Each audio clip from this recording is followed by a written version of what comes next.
3 or 4 months ago. But then I just kept putting it off over and over again until, I just forgot about it completely. But here we are now. It is October 6th, and I meant to record this back in July. Procrastination is the worst thing, but in a way this actually worked out more than I otherwise thought it would. And there's a lot of time passed then. Callus Invitational happened, which I didn't get very far in that.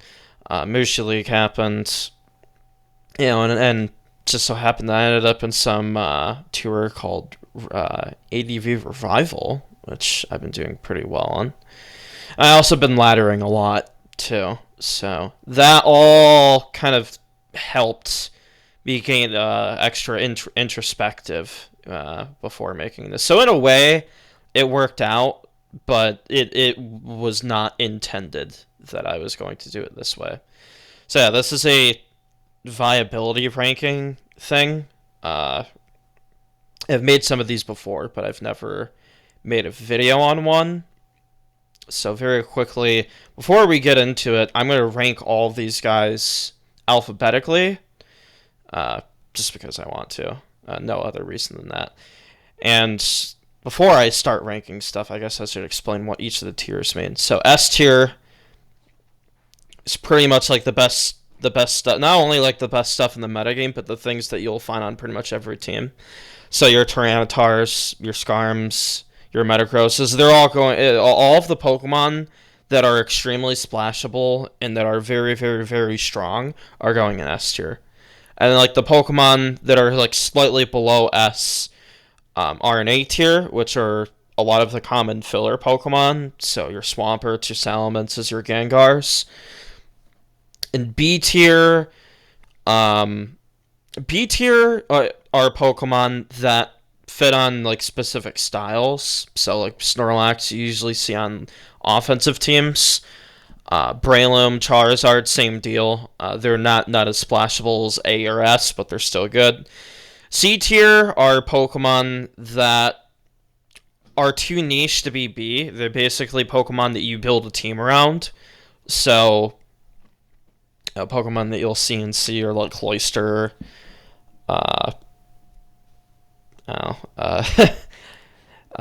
Flygon. I think Flygon's like a C tier. Flygon isn't something that you put on like every team.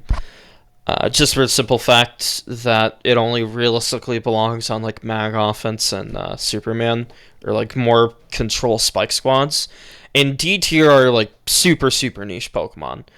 They're either like super niche and are so specific they only fit on 1 or 2 teams, or they're just straight up bad. So, is my playlist? Okay, it is. But, yeah, so let's get into it. So the first Pokemon's Aerodactyl. Aerodactyl's going at the top of A. It's not quite S, but it's definitely A tier. Probably the best spikes abuser in the tier, bar none. You almost never see Aerodactyl without spikes. And the only time you see it without spikes is on Swords Dance Pass, basically. Swords Dance Pass Celebi.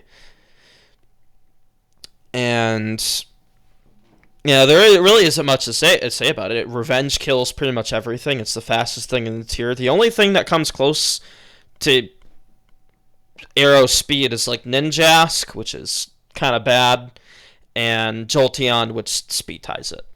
There really isn't anything that's faster than Aerodactyl in OU. And there's nothing like a Choice Scarf or anything like that. So you're not really outspeeding Aerodactyl. And Aerodactyl is a very resilient little bugger because it's immune to spikes, it's immune to Sandstorm. So it's incredibly resilient against opposing spikes teams and in sand. It's a very, very good anti-offense Pokemon. Even against like defensive teams, Aerodactyl's super threatening because a lot of defensive teams don't have a lot of ways to OHKO it. Like, your Bold Suicunes aren't really dropping it. Milotic isn't dropping it in one hit. Blissey, Needs Thunder Wave to be super threatening, and even then, Blissey has a nasty tendency to get worn down by spikes and sand and all of the other forms of residual damage in the tier. And it's just a very, very consistent anti-offense Pokemon, to the point where if you're running like an aggressive spikes team, you would be very hard pressed to find something that does what Aerodactyl isn't going to do. And even without spikes, it's still very threatening against offense. So it's very good, especially in the current meta. Alakazam is going in D tier. Alakazam's pretty bad. Now, don't get it twisted. It isn't completely worthless because it has very high special attack. It learns a bunch of moves. It learns all the elemental punches. It's got a hidden power. It has stab psychic. It even learns T-Wave and Encore and Knockoff. Alakazam's and it's very fast too. Alakazam's problem is that it's so frail. It's so frail. Pokemon like Jirachi and Celebi, they can take a hit from Tyranitar and Metagross. Even sometimes they could take super effective Fire Blast from the likes of Mixed Elements in a pinch and hit hard. And they tend to have a lot more longevity too. Jirachi especially, which even though that there's spikes weak, Jirachi heals in sand. Celebi has access to recover and natural cure, whereas Zam has none of that. It gets worn down by spikes. It gets worn down in sand. The entry hazards on the opposing team are going to limit its opportunities even further, which it barely even has any to get on the field, because you're not really switching this thing in directly to anything unless you have Encore. And then you come in on a prediction, like Jirachi Calm Minds, and then you threaten to Encore into whatever. But that's very niche, and Encore consumes a move slot, which could otherwise be coverage. And Alakazam really just wants to just OHKO stuff left, right, and center. And if it's not doing that, it's dying instantly. So, yeah. And plus, like I said, with the other special attackers in the tier, they don't really mind status as much. Even something like Zapdos, if it gets toxic or T-waved, it still has use in the battle because it could pivot into Choice Band Earthquakes, and it could still get one hit off before it dies. Whereas Alakazam, if it gets toxic, it's got Synchronize, which is cool, I guess, but a lot of the Pokemon that toxic are either immune to its own status or have natural cure, so don't care, so they don't give a fuck. And Alakazam isn't resilient enough to where it's going to be staying in versus something like Blissey. Or even Skarmory is a bit of a threat too, because Drill Peck is going to completely destroy it. So, yeah, it has its place on special offense teams, I guess, but yeah, you don't really see it. Arcanine is kind of a meme. You sometimes see high-level players use it. I don't understand the appeal of it, because the most common moveset that you see on it is a Toxic, Flamethrower, Extreme Speed, whatever hidden power, but it's just kind of a shitty Charizard at that point, because it does what Charizard does, but a little bit worse. Its speed tier is worse. It's a little bit weaker. It's got a very good ability, and it's got good bulk, but it's weak to Duck Trio, for fuck's sake. And that's the problem with all the grounded fire types, is being weak to Duck Trio is a significant weakness in this tier. And there are some top tier Pokemon that are weak to Duck Trio, but Pokemon like Metagross and Tyranitar and Jirachi and Celebi have massive, massive upsides. Yeah, they could get trapped by Duck Trio, but there are many ways that you could limit its opportunities, whereas something like Arcanine, the reward isn't really tangible enough compared to other fire types, and the risk is just kind of, whatever. There might be a structure or two that exists that you could fit Arcanine and it could work, but I honestly feel that It'll just be worse than other not just like fire types, but just other special attackers in general. Because fire types in this generation aren't very good, and the ones that are good tend to have very good reasons why. Like Moltres, for example, good Pokemon by the way, has very, very, very tangible upside compared to Arcanine. So, yeah, it's just kind of bad. Armaldo, unlike the other D tiers so far, actually has a lot of merit. It's the best Snorlax answer in the game because it's neutral to Earthquake, it's neutral to Fighting, it has knockoff, it has a high attack stat as well. Armaldo could use certain sets to completely blank Curslax as well and make it completely useless. Which, in the current meta, where Snorlax is as popular as ever, I think being able to blank it and just be a nuisance is huge.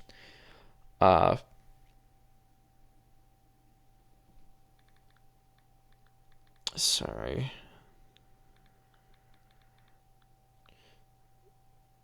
But, yeah, you almost never see Armaldo like using Sword Stance or Rapid Spin. It's almost always using Knockoff because Knockoff is probably the most consistent way to use it. And on the teams where Armaldo can fit, Armaldo is just a very annoying rock type that can knock off like water, steels, and stuff like that. It's relegated more towards like an offensive oriented support role, if anything.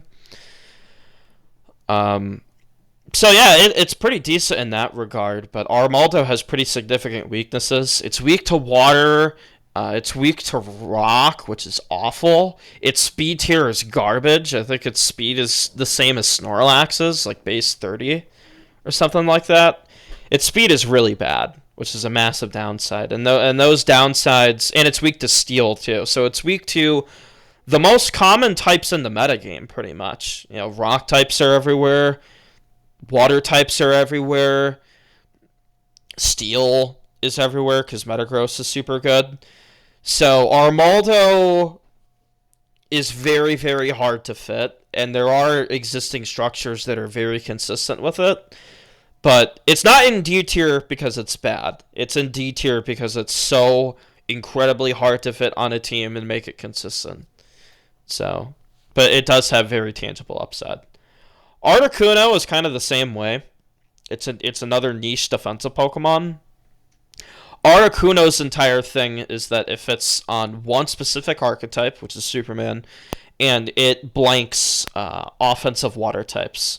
So, offensive Swampert, Hydro PP gets deleted instantly because of pressure. Stuff like the Rain Sweepers hate Articuno as well, because Articuno just blanks them forever. Unless you're Ludicolo and you have Leech Seed, but even then, Ludicolo is very, very niche. And even stuff like Starmie has a hard time breaking through Articuno. But Articuno's main usage is to blank Swampert, and it's a very, very, very good way of doing it, because a lot of the defensive Zapdos that fit on Superman teams have a very hard time of breaking through offensive Swamperts because they can't really hurt them directly. Especially because nowadays a lot of these Zapdoses are Rest Talk Roar, so they don't even have a move to hit Swampert. They don't even have something like Toxic, and those type of teams really need a way to directly hurt Swampert. And Articuno has some other neat tricks too. Like it's got Heal Bell, access to Roar, so it has some pretty neat tricks. But obviously, it being an ice type means that it has significant weaknesses. While it is Spikes immune, which is really good, it's 4 times weak to rock. So, no chance of ever living Rock Slide, ever. You're weak to Steel, which is also bad. That means Metagross destroys you. It's also weak to Fire and Electric, which, because Articuno tends to be like a special wall. Being weak to those types is pretty bad. Uh, and therefore, that's why you really only see it on Superman teams, where it's surrounded by, Restock, Zapdos, Blissey, Heal Bell, Articuno. It's very, very, very niche, and that's why you only see it on those structures. But for what it is, if you need something that will Swampert all game, Articuno is great. Blaziken is another D tier.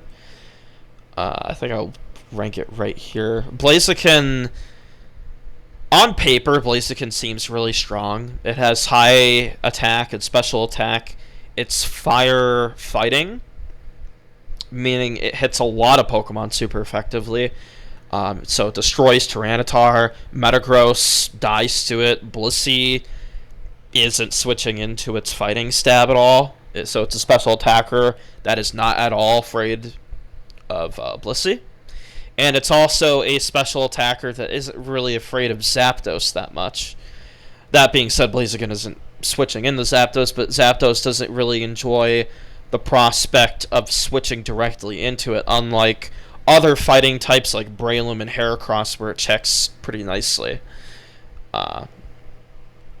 But despite these massive upsides, and it also threatens Gengar too. It's a fighting type that immediately threatens Gengar right off the rip. You don't have to mess around with like Hidden Power Ghost or getting like a Guts boost or anything like that. Blaziken is just going to threaten Gengar immediately.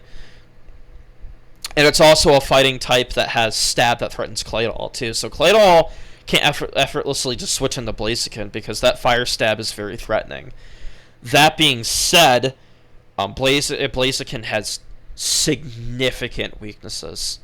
It's weak to T-Wave, which is awful, because it's not like a bulky Pokemon at all with guts. Blaziken has a very weakness latent typing. It's weak to ground. It's weak to water. It's weak to flying. It's weak to psychic. Those are the most common, and it's neutral to rock. It's not even resistant.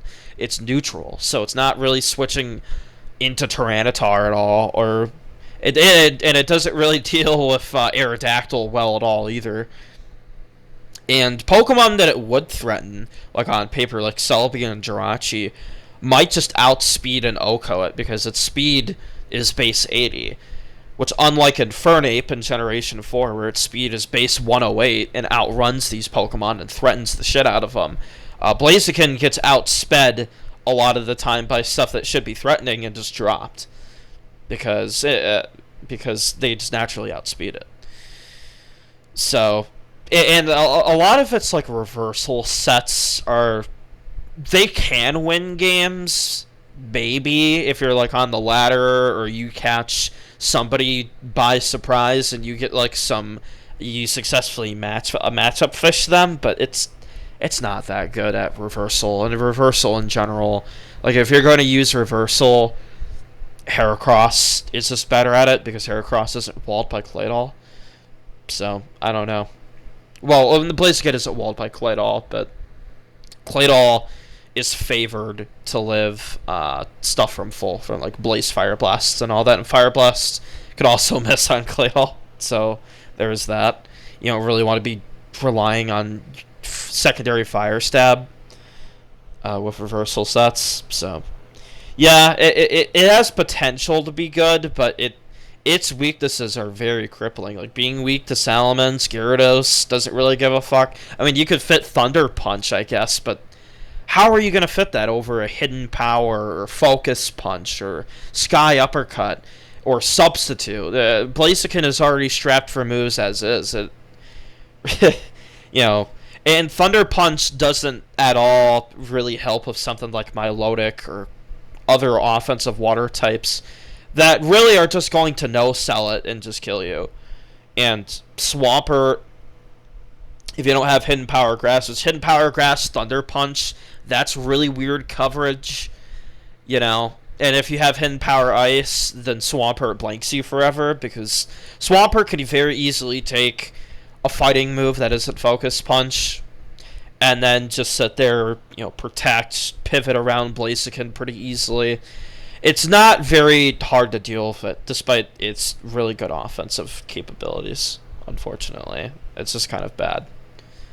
Blissey, however, is not bad. Blissey is very strong. It's the best special wall in the tier. It walls a good considerable amount of Pokemon. And that doesn't mean that it's infallible, because it is pretty passive, but it is a good stopgap to special attackers. And is the sole reason why special offense runs Duck Trio. If Blissey didn't exist, then special offense would be able to drop Duck Trio for something else. But because of the existence of Blissey, special offense and a lot of other offensive teams need to heavily take it into consideration, because it's not as if you're going to be able to run no special attackers. Those type of teams are bad. You cannot get away with not running special attackers. That shit's unviable. So no matter what, Blissey is going to be useful in every game. And outside of the stuff that it walls, it has a huge utility move pool. It's got Wish, T-Wave, Toxic, Calm Mind. It could really do anything that you want it to. And it's not just exclusive to defensive teams either. It's a staple on balanced teams. It's a staple on even certain offensive teams as well, where it could be pretty good. So overall, it's a pretty solid Pokemon. It does have a lot of weaknesses. Because of its passivity, it could be taken advantage of by special sweepers like Suicune and Jirachi.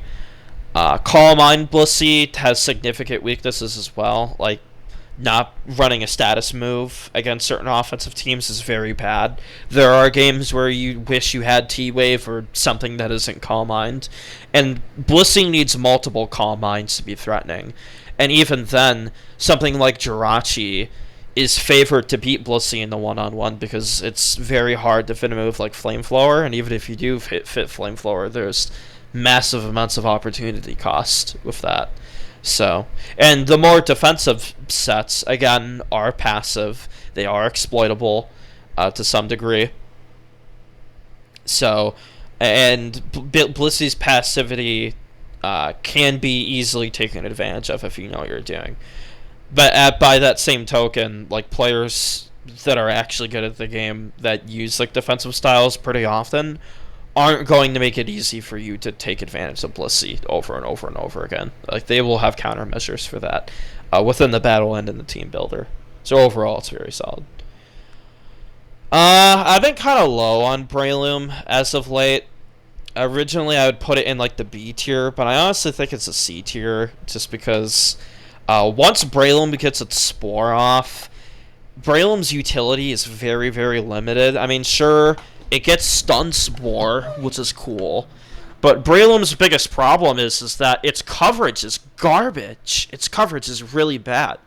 In Diamond, in DPP Generation 4, it has Stab Grass, which almost perfectly complements its Stab, because a lot of the stuff that resists fighting doesn't really, ghosts and whatnot, don't really enjoy the prospect of switching into its Adamant Seed Bombs, which are really strong. And even if you resist its Speed Bombs, Breloom hits so hard that, it bypasses that. And plus, Generation 4, you also have Stealth Rock, which hit the flying types. Also, Breloom gets Rock coverage in Generation 4. Breloom gets none of that. Grass is special, so... And it's not using Grass Stab because its special attack is awful. It's base 60. It's really bad. And it gets no rock coverage at all. It doesn't get Rock Slide. It doesn't even get Rock Tomb. Rock Tomb would be awful because it has base 80 accuracy and does no damage. But at least it would be something. Instead, your move of crippling flying types is Stun Spore, which is equally unreliable. And after Breloom clicks Spore, its opportunities are severely limited. You might Spore something, Focus Punch. Maybe you'll get a substitute off. But like the Focus Punch only sets are also significantly flawed because Focus Punch only Breloom has the issue of technically being walled by Tyranitar without a substitute, which is dog shit. You're also like walled. It's really dumb when you have Focus Punch only Breloom and then you're getting walled by Blissey and Snorlax. That's so bad. And even then, like the Focus Punch only sets kind of fumble into Salamence and Gyarados anyway. You know, Gengar doesn't really give a fuck. I mean, you'll have Pursuit support, but Pursuit support in Generation 3 isn't this end-all, be-all strategy. In fact, Pursuit support is kind of bad compared to what it will become in later generations, where it's obviously really, really strong and a lot easier to pull off.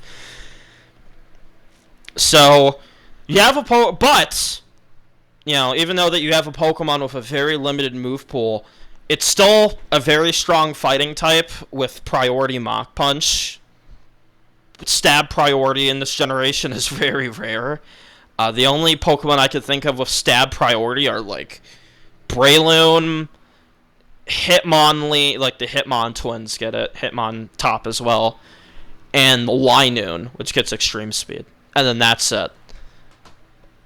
None of those Pokemon are OU except Breloom. And even then, I don't understand how Breloom ever got to OU to begin with. I guess there was a period where Breloom was just really, really strong, and now I feel like Breloom has kind of fallen off a lot just because the meta is centralized around Pokemon like Celebi, Pokemon like Salamence and Celebi and Jirachi. These like fighting resists are only becoming more and more and more and more and more popular, and and plus Doug Trio is everywhere right now. You know, a lot of the Sap Doug styles that I use have become a lot more popular over the last few months.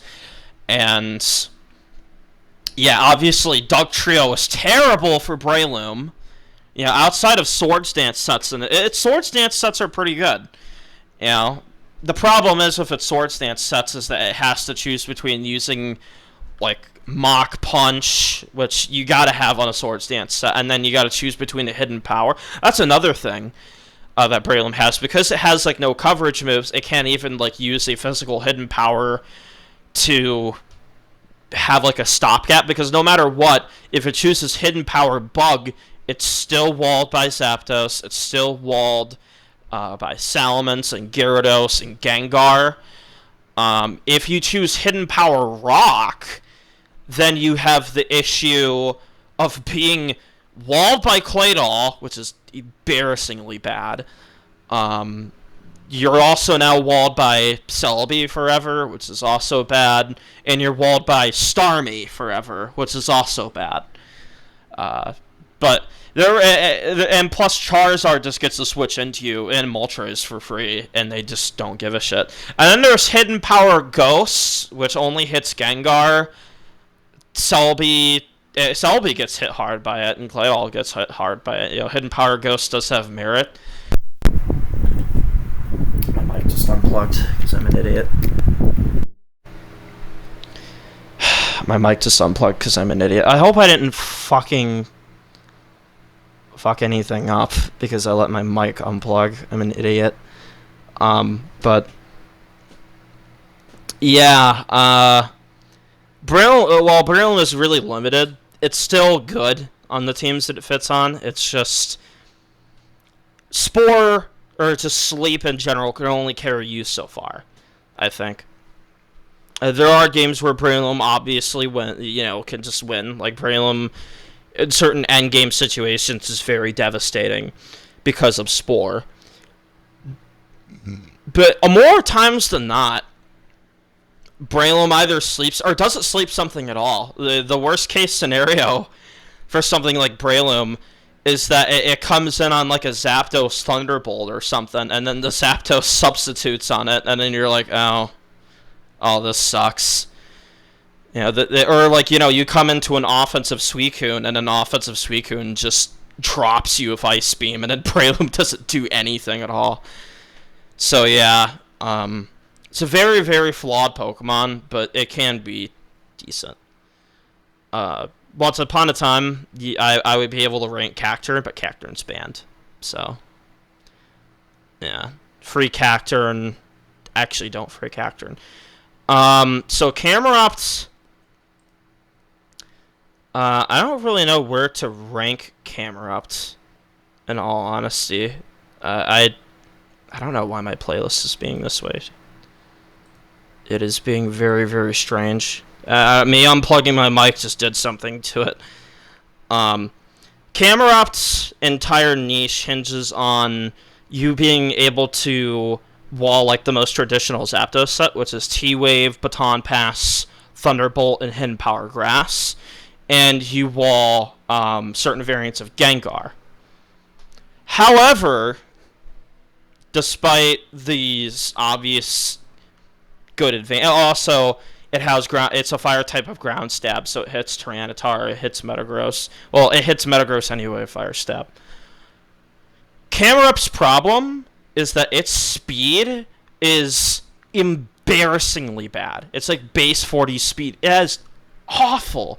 And on a Pokemon with pretty bad bulk, a defensive typing that overall isn't great because you don't resist rock, you're weak to ground, you're 4 times weak to water, which a lot of fire types aren't taking water hits well anyway. In fact, a lot of them just die. Camerupt, like, there's no hope for Camerupt living like a weak Surf from a Milotic or something like that. There's none of that. You just die like a loser. Oh, and you have Explosion as well. But again, a lot of like these Pokemon, like Tyranitar and Metagross, a lot of these Pokemon have been running, builds where they run like tons of speed. So Camerupt is hard pressed to invest in like its attacking stats or its speed. And if you don't invest in its bulk, its ability to take hits from the Pokemon that you're supposed to be checking is significantly worse. So there's no like good answer to like what you do with Camerupt. And plus, Camerupt is weak to Duck Trio. And good luck fitting a Porygon 2 with this thing. Porygon 2 to check Mence. Well, it's not checking Suicune, really. P2 is a horrible Suicune answer. P2 also doesn't really solve the whole Tyranitar Aerodactyl problem. Yeah, Aerodactyl for Camerupt teams is awful. And P2 is an infamously horrible answer to Aerodactyl because of the whole Rock Slide thing and weak to spikes and all that. And a lot of its common partners like Metagross and even Swampert. Because Swampert can pair pretty well with Camerupt. Because Camerupt can pivot into like Hidden Power Grasses and stuff like that. Swampert, like if you use something like Swampert P2, like Camerupt, you're just begging to get dugged and then completely wiped off the map by like a Snorlax or a Celebi. So, I don't know. Like I said, a lot of the lower tier fighting types, like a lot of the ones in BL or in UU, have a lot of the same issues of them being not strong enough, them being too slow, them not having enough utility outside the fact that they're a fire type that does X. Because realistically, it doesn't matter how well you do in this certain Pokemon. If you can't get past Milotic or Suicune or Aerodactyl, then which are issues that Charizard has, by the way. The difference is that Charizard is fast, is immune to Duck Trio, and has significantly more useful tools that make it way more consistent. Whereas like Camerupt, it's slow, its defensive typing is bad. It doesn't even really hit that hard even when you get opportunities. Like, yeah, it's good on the special attacking side, but its ground stab isn't even really that useful because a lot of the stuff that it hits with Earthquake often outspeed it and just destroy it anyway. So you would almost be more hard-pressed to drop Earthquake I mean, I guess you could use it to hit Blissey, but Bold Blissey doesn't give a fuck about Camerupt. You know, at worst, it like forces it to blow up or something. In fact, you know, the only thing that really saves Camerupt in my mind is Explosion. Explosion is so good in Generation 3 that if you have it, you as a Pokemon might be significantly better because of it. And if Camerupt didn't have Boom, then it would just be unviable in my eyes. But because it has Boom, and it has the potential to wipe stuff cleanly from the game, like Suicune, Milotic, or like whatever, it does have a niche. And like I said, the aforementioned advantages of, you know, answering Gengar, answering Zapdos for a time is cool. It's just significantly flawed to the point where I might be tempted to put it below Blaziken. I feel like Camerupt is better than Blaziken, though. Anyway, here's Celebi. Celebi is really, really, really good. I'm putting it below Aerodactyl because I feel like the Aerodactyl overall is better. It's definitely a better like offensive threat, that for sure. But don't get it twisted. Celebi is incredible. It's covered in a lot of utility. It resists electric. It's one of the very few true electric answers. So Pokemon like Raikou and Jolteon, those Pokemon have a very tough time breaking through Celebi. And even like Zapdos, mixed Zapdos infamously sort of thuds into defensive Celebi anyway. You don't beat defensive Celebi 1v1, especially with like Leech Seed or whatever. Drill Peck isn't doing enough. And the more offensive Celebis pressure Zapdos in such a way that you could force Zapdos to run coverage to beat it. But if you're running coverage to beat Celebi, you're going to be worse off versus stuff like Swampert. So already Celebi's presence forces the metagame to adapt to it, at least offensively.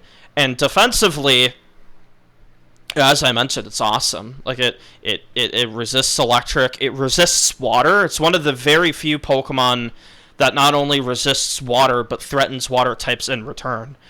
Threatens it with like Leech Seed, Giga Drain, Hidden Power Grass. That being said, despite the fact that it's a great answer to defensive water types, offensive waters like Suicune give it a lot of trouble, especially now that Offcoon is as popular as ever.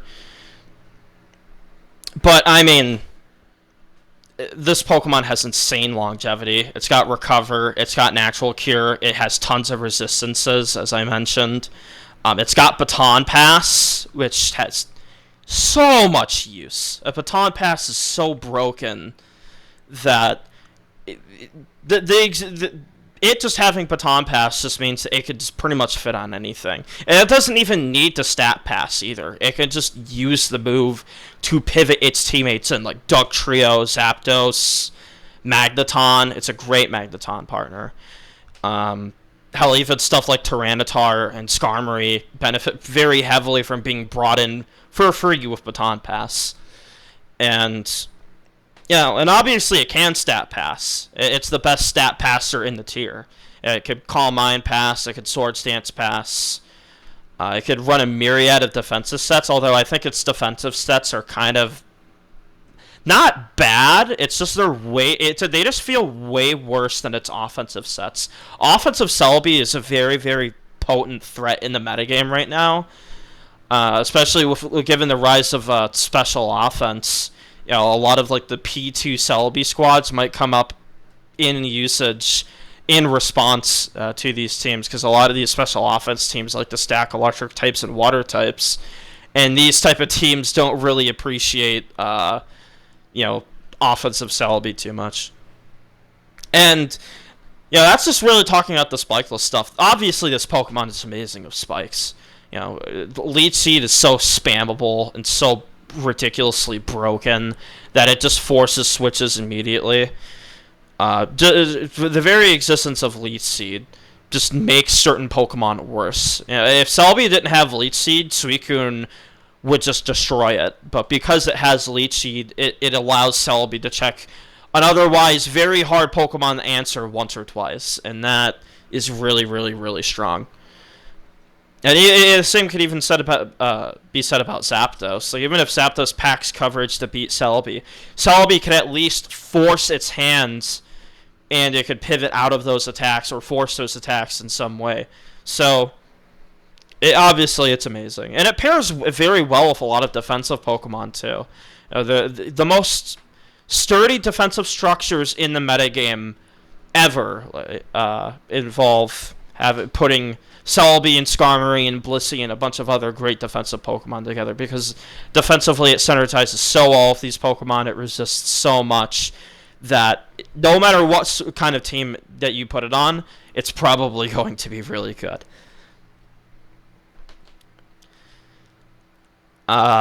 So, unlike Breloom, I think Charizard very much is an OU still. Charizard right now, I think it is the quintessential mid-tier Pokemon. It isn't broken or overpowered or like really, really, really strong, but it's obviously very good. You know, its substitute sets are very strong. It's, you know, and even if it doesn't run substitute, it's still Charizard. You know, it's pretty fast. It's base 100, so it hits 328. It outspeeds the vast majority of the metagame. It's a fire type, so Celebi, Jirachi, Metagross, all these popular steel and grass types, they just get blown away by Charizard, obviously. And unlike the other fire types that I mentioned earlier, which are kind of bad, it's immune to Dugtrio, so it could actually take advantage of Dugtrio existing. So if Dugtrio traps your Tyranitar or your Metagross, Charizard comes in for free, and it gets to do whatever it wants.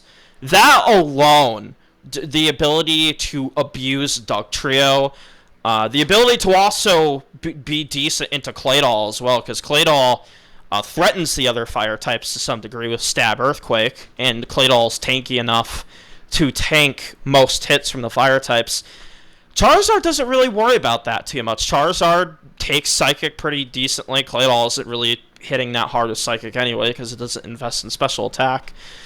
Charizard hits back incredibly hard, and once it gets into Blaze, you know, Charizard is wiping stuff off of the map with Blaze. You know, stuff like Modest Zapdos, you might think would be able to take on Charizard pretty, easily, but once it gets chipped to something like 70 or 60%, Charizard could just sub down to Blaze range and just take you out. It's surprisingly strong once it gets Blaze. And even Pokemon like Suicune and Milotic, while they do wall Charizard, Charizard synergizes very, very, very well with the best offensive Pokemon in the game. It synergizes very well with the offensive waters. It synergizes very well with Celebi. It synergizes very well with Snorlax and Regice and Tyranitar and Metagross. 3 of those Pokemon that I mentioned have Explosion. Metagross, Snorlax. Well, Snorlax is self-destruct, but... And Regice also has Boom. So these Pokemon are able to lure in water types and threaten them one way or another. So, you know, Charizard is still really, really good. At least in comparison to the other fire types. So, yeah, that's all I really have to say on it. Good fire type. You know, mixed offense is as good as ever. So, you know, if you want an excuse to use Charizard, now is the time. Claydol. I'm not very big on spinners, personally. You know, I've never used a spinner in my life, really, in a tournament game. I don't even use spikes that often, you know, let alone spin. But I go against spin tons on ladder. I've gone against spin numerous times in tournament games. And obviously, ubiquitously, Claydol is the best spinner. Because it's immune to spikes, it's immune to Sandstorm. It has moves that hit Gengar, Psychic. EQ, Stab EQ is obviously going to be very useful. Obviously, it's not a long-term Tyranitar answer because it's so weak, but it gets the job done. Now, I probably would rank it lower than most people just because the proliferation, whatever the word is, of, niche ghost types, so like Dusclops, Misdreavus, Sableye, even though that Sableye is a complete loser Pokemon. There are tons of like these loser ghost types that are popping up in the metagame, and their sole existence is to just prevent Claydol from spinning. To give you an idea on how good Claydol is at spinning a lot of the time. And even then, like, the main spin blocker, which is Gengar is kind of bad at spinning for the most part, because that poison typing is exploitable for most of the spinners. But, that being said, I do take in consideration its weakness to, like, Misdreavus and Dusclops and all that, just because, like, if these defensive teams don't want Claydol to spin, Claydol is not going to spin. It's as simple as that. Now, that isn't to say that spin is bad. In fact, spin is so good that you would actually consider running a ghost type that is otherwise a complete loser just to stop Claydol from spin blocking. So, obviously really good. Cloyster. Gonna put him in the C tier. Now, Cloyster might be the most divisive Pokemon in Advance. I'm not kidding when I say that either people love this thing or utterly despise it. They say it's garbage. It should be in UU. Do not put Cloyster in your UU. Do not do that. Please, UU Council, don't do it. That would be an awful decision. Do not put Cloyster in UU. No, don't do it. Put UUBL. I'm sure the UUBL tournament players would love Cloyster, but do not drop this thing to UU. That is a terrible idea. Small rant aside, is Cloyster good? Not really. I mean, it's definitely got a lot of merit, right? Like, it's a Spikes user that is immune to Magneton. It's a water type, so it's a spiker that could actually hit Tyranitar and the Steels with Surf. The problem with Cloyster is, one, it's an ice type, so it's not neutral, or it is neutral to Steel. It isn't resistant, which is bad. Its special defense is awful. It's so bad. Its Spit F is so bad. I've seen Cloyster take half from offensive Swampert. Offensive Swampert uses Hydro, and Cloyster comes in and takes half, and it's just like, why am I not using Skarmory? I resist this move, and I'm still taking over half. It's really, really bad feeling when you switch it to like a water type that you should be answering relatively well and taking advantage of, and then Suicune just does half, and then just drops you of hidden power after the fact. Whereas like Skarmory would never ever be threatened by that. The threat of being 2-hit KO'd by Suicune, whatever. Not even at +2 is Suicune dropping Skarmory. So, yeah, use Skarmory. But, now, despite the fact that Cloyster's disadvantages are awful and terrible, not to mention the fact, we mentioned its awful Spit F.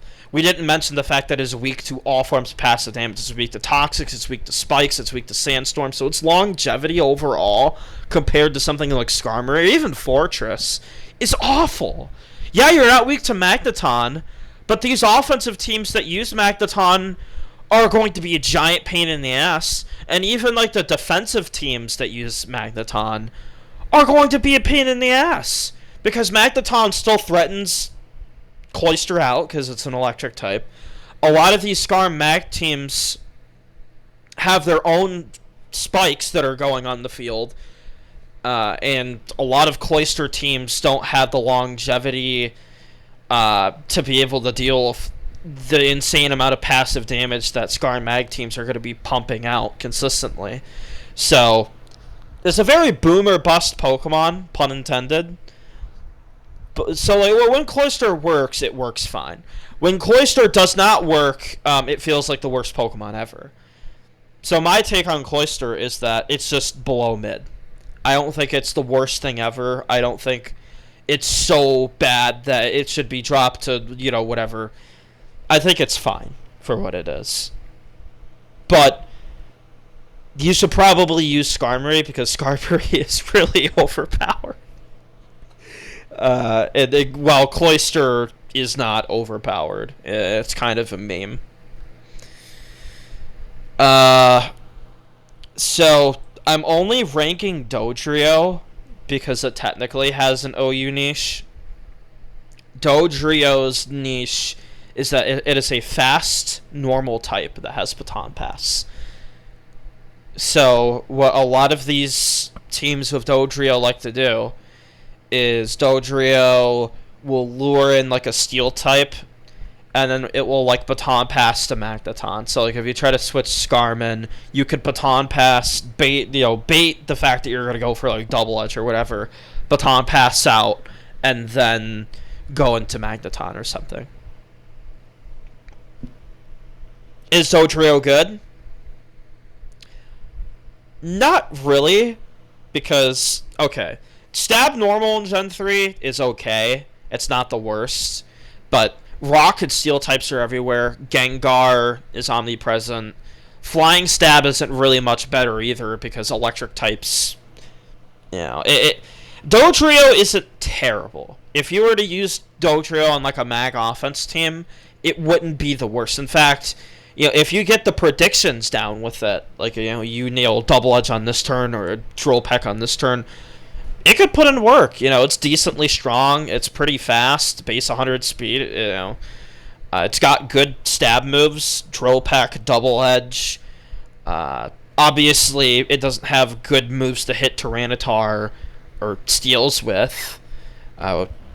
It actually hits like more offensively oriented Tyranitar pretty hard with Choice Band Double Edges, but that's beyond the point. Would I use Dodrio? No, not really, because there are way better options. But its niche exists, and you can technically use it. Technically. So, this is Donphan. Donphan is nowhere near as good as it is in DPP. In DPP, it's got Knockoff, it's got Ice Shard, Odor Sleuth. The fact that it has Knockoff in general makes it a million times better. But in ADV, it doesn't have any of those tools. It's just a ground-type spinner. And while Donphan is really strong and very bulky on the physical side, it's actually the best physical Tyranitar answer in the tier, because it's a rock resist that isn't weak to EQ. It's got very, very high defense. It's got a high attack stat. I think its attack stat is base 110. It's the same as Hippowdon's in DPP. And it heals in sand.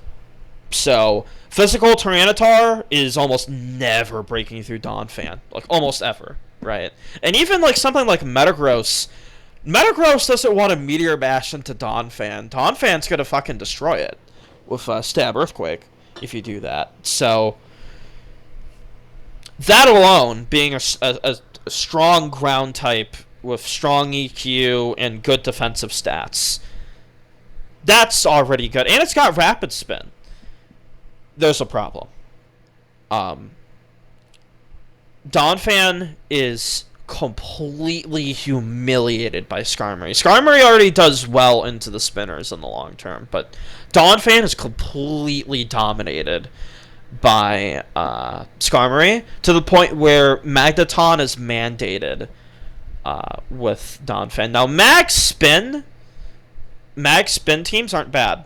They have their place in the metagame, but the sort of teams that Donphan fits on are so specific and so hard to use consistently that, it's almost not even worth using, because trying to build a team around Donphan and Magneton is a nightmare. And even if you manage to nail it, there's still the Gengar issue. And Gengar infamously gives Magneton offensive teams, or even like Mag Spin teams, a lot of trouble.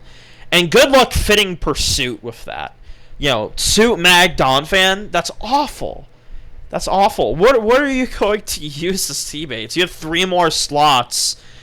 Okay, I'll use Meta and Snorlax, and now I need like a, what the fuck is that, right?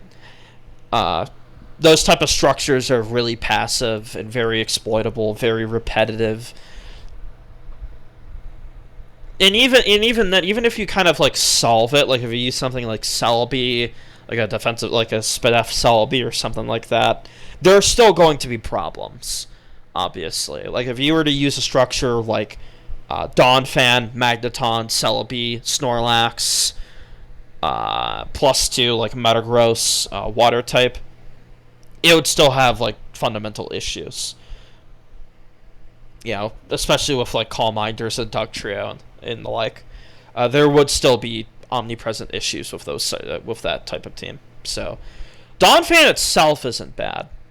Don't get me wrong. It's just, it doesn't have the tools to be like super, super good, and it is really, really, really hard to fit on teams. And the team structures that it fits on tend to be very, very, very below mid.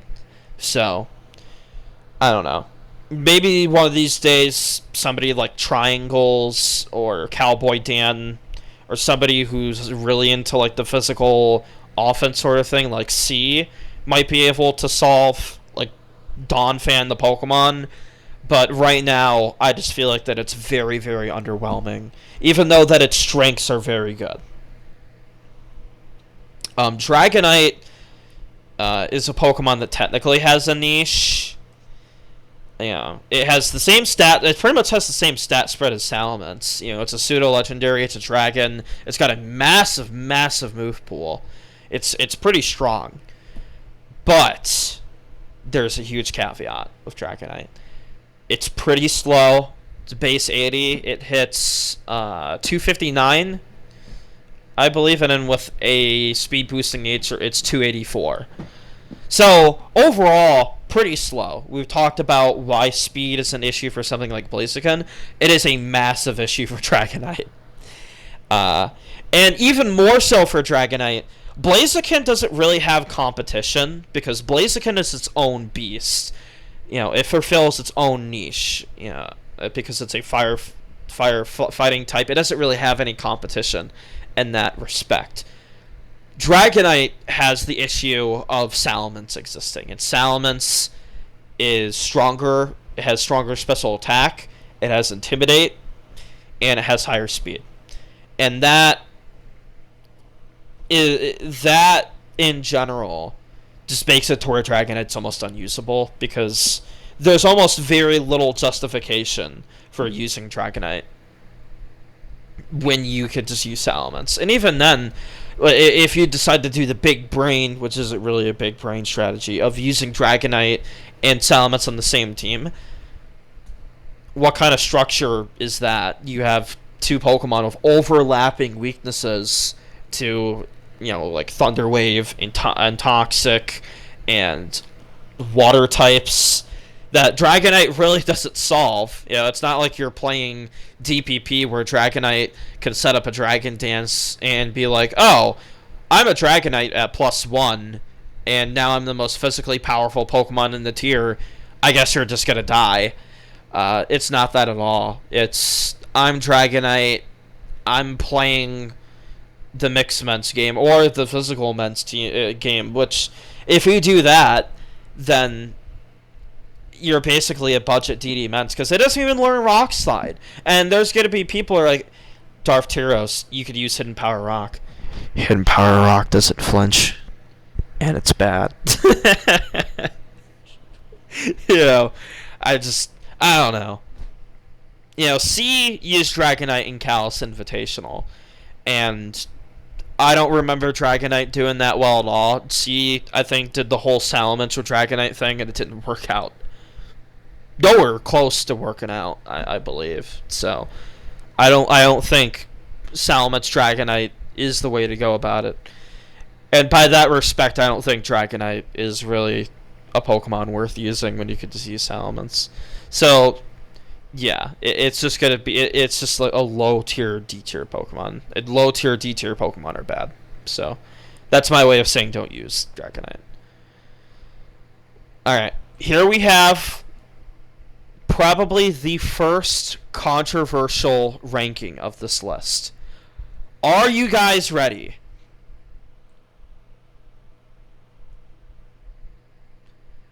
Dugtrio is probably the best trapper in the game. It is absolutely incredible. It traps pretty much everything. It traps Blissey, Celebi, Tyranitar, Metagross, Jirachi. Man, what else does it trap over here? Traps Heracross, traps Breloom, traps Camerupt, traps this. There are so many Pokemon that this thing traps. It's unbelievable. And and people say all the time to me, Darth Tyros special offense isn't good. Dugtrio is bad, blah, blah, blah. Listen, if this Pokemon was bad, I would not use it. If this Pokemon was bad, I would not see as much success with it in like tournaments as I do with it. That fact of the matter is, Dugtrio is one of the most impactful Pokemon in the metagame period because its long reach of trapping. That was a bad way to phrase it. It has such a long reach when it comes to trapping. It traps so much, and it is so fast and so effective at trapping stuff that it pretty much just shapes the metagame around it. A Dugtrio weak team, or a team that is easily taken advantage of by a Dugtrio, is a bad team. You absolutely need a game plan for Dugtrio. Absolutely. Every single team in Advanced OU has to absolutely have a game plan for this. And teams that are naturally on the weaker side of Dugtrio absolutely need to be careful of playing around it. Now, yes, Dugtrio has significant weaknesses. It could be trapped by other Dugtrio. It could be trapped by Porygon too. It is the most Spikes weak Pokemon in the tier, bar none. It is so Spikes weak that it's almost kind of like a meme. I think the whole Dugtrio bad thing comes from people who are like, oh, I could just send in my Salamence and win. Oh, I could just send in Zapdos. Oh, I could just go into my Skarmory, my Gengar. Yes, that is a very significant weakness in general for Dugtrio. However, every good offensive team on the planet has a game plan for that. If you don't have a game plan for that, you're just bad. You're just bad. If anything, I'd argue that Zapdos and Gengar are the main problematic Pokemon for Dugtrio for the most part, because a lot of offensive Dugtrio teams don't really have problems with Charizard or Moltres or really Skarmory for that matter. It's really easy for Zapdug teams to pressure Skarmory because they have Zapdos. And yes, it is weak to spikes. It can be taken advantage of. It can be trapped. That does not take away from the fact that it traps all of the good Pokemon in the tier, and it traps and kills the top tier Pokemon as well, and it could trap itself. That to me is so overwhelmingly good that it has to be S tier. I don't know. for a very long time thought to myself, is it S tier or is it like a high 8? No, this is an S tier Pokemon. It's too influential, it's too strong, it's too consistent at what it does. It enables so many team styles, and not even just offense. You know, I'm the special offense guy, right? But make no mistake, there are tons and tons of defensive teams that would not be able to even exist if Dugtrio was not in this metagame. Dugtrio enables so many defensive teams so easily. Like, it picks off stuff like Heracross, Metagross, Tyranitar, a bunch of otherwise very problematic Pokemon. Dugtrio could just remove them. And we were talking about spikes. Dugtrio is an incredible abuser of spikes. There are tons of bulky Pokemon that might be able to survive Dugtrio's attacks. You slap an Adamant Nature on Dugtrio, or you know, something like that, and you pair it with spikes, and Dugtrio is just dropping Blissey, dropping Celebi, dropping Jirachi, all these bulky Pokemon that might live a bulky Dugtrio or a Jolly Dugtrio might be a lot more hard-pressed to do so when spikes are in the picture. So, yeah, this Pokemon, absolutely incredible, absolutely meta-defining. Nothing even comes close to its ability to do what it does. In Magneton, we'll get to those Pokemon are obviously very, very strong too. But they do not even come close to being as good as Dugtrio. And feel free to destroy me in the comments for it. I don't care. This Pokemon is an S tier. That is the way it will be. And also, I got to use the bathroom, so I will be right back.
Alright. Pepsi Max is so good. I actually switched over from Pepsi Max to Pepsi Zero, which is also awesome. My dad thinks it's crazy that he thinks that zero sugar soft drinks are bad. I think some of them are bad, and some of them are actually better than the original drink. That's just me. Anyway, what's the next Pokemon? Oh, Dusclops. We were talking about Dusclops earlier. I'd put it around slightly above Donphan. So Dusclops, on paper, seems terrible. Its HP stat is awful. Its speed is pathetic. Its offensive stats are embarrassingly bad. And at first glance, you'd be thinking to yourself, why on God's green earth would I use this thing over Gengar or Misdreavus? Well, that is because Dusclops has the distinction of completely humiliating defensive Starmie. Defensive Starmie is so completely and utterly destroyed by Dusclops that it's not even like a contest. And not only does it destroy defensive Starmie, Dusclops completely ruins Snorlax. Because it has Will-O-Wisp, it even has Imprison. So if you wanted to match up well against Rest Snorlax, you could use Imprison Dusclops and troll the opponents. And it obviously dicks on Fortress completely. You think for hidden power ghosts? Pfft, yeah, I'm sure you're gonna break through Dusclops with that. Oh, your Pursuit Tar comes in? Dusclops could just no-sell a Pursuit. Or even use Focus Punch to completely destroy Tyranitar. So, Dusclops, and obviously it does well against Claydol. Dusclops definitely has its merits, right? That being said, it's Dusclops. It is a anti-defensive Pokemon only. Not like Misdreavus, where Misdreavus, with its mean look antics, it could threaten stuff like Blissey and Gengar. You know, it threatens a bit more than Claydol does.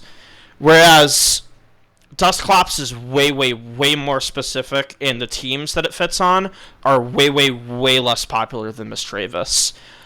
I honestly think that if more people were to load up Dusclops stall stuff, people would be able to see, hey, this Pokemon isn't even that bad into the stuff that it's good into.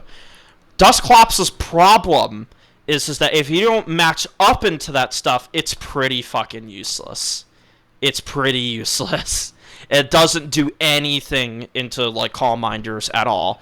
It is completely worthless into stuff like Jirachi. Like, Jirachi, honestly, if you load the Dusclops into like, a Calm Mind Jirachi, you might just be screwing yourself. Because Jirachi utterly destroys it.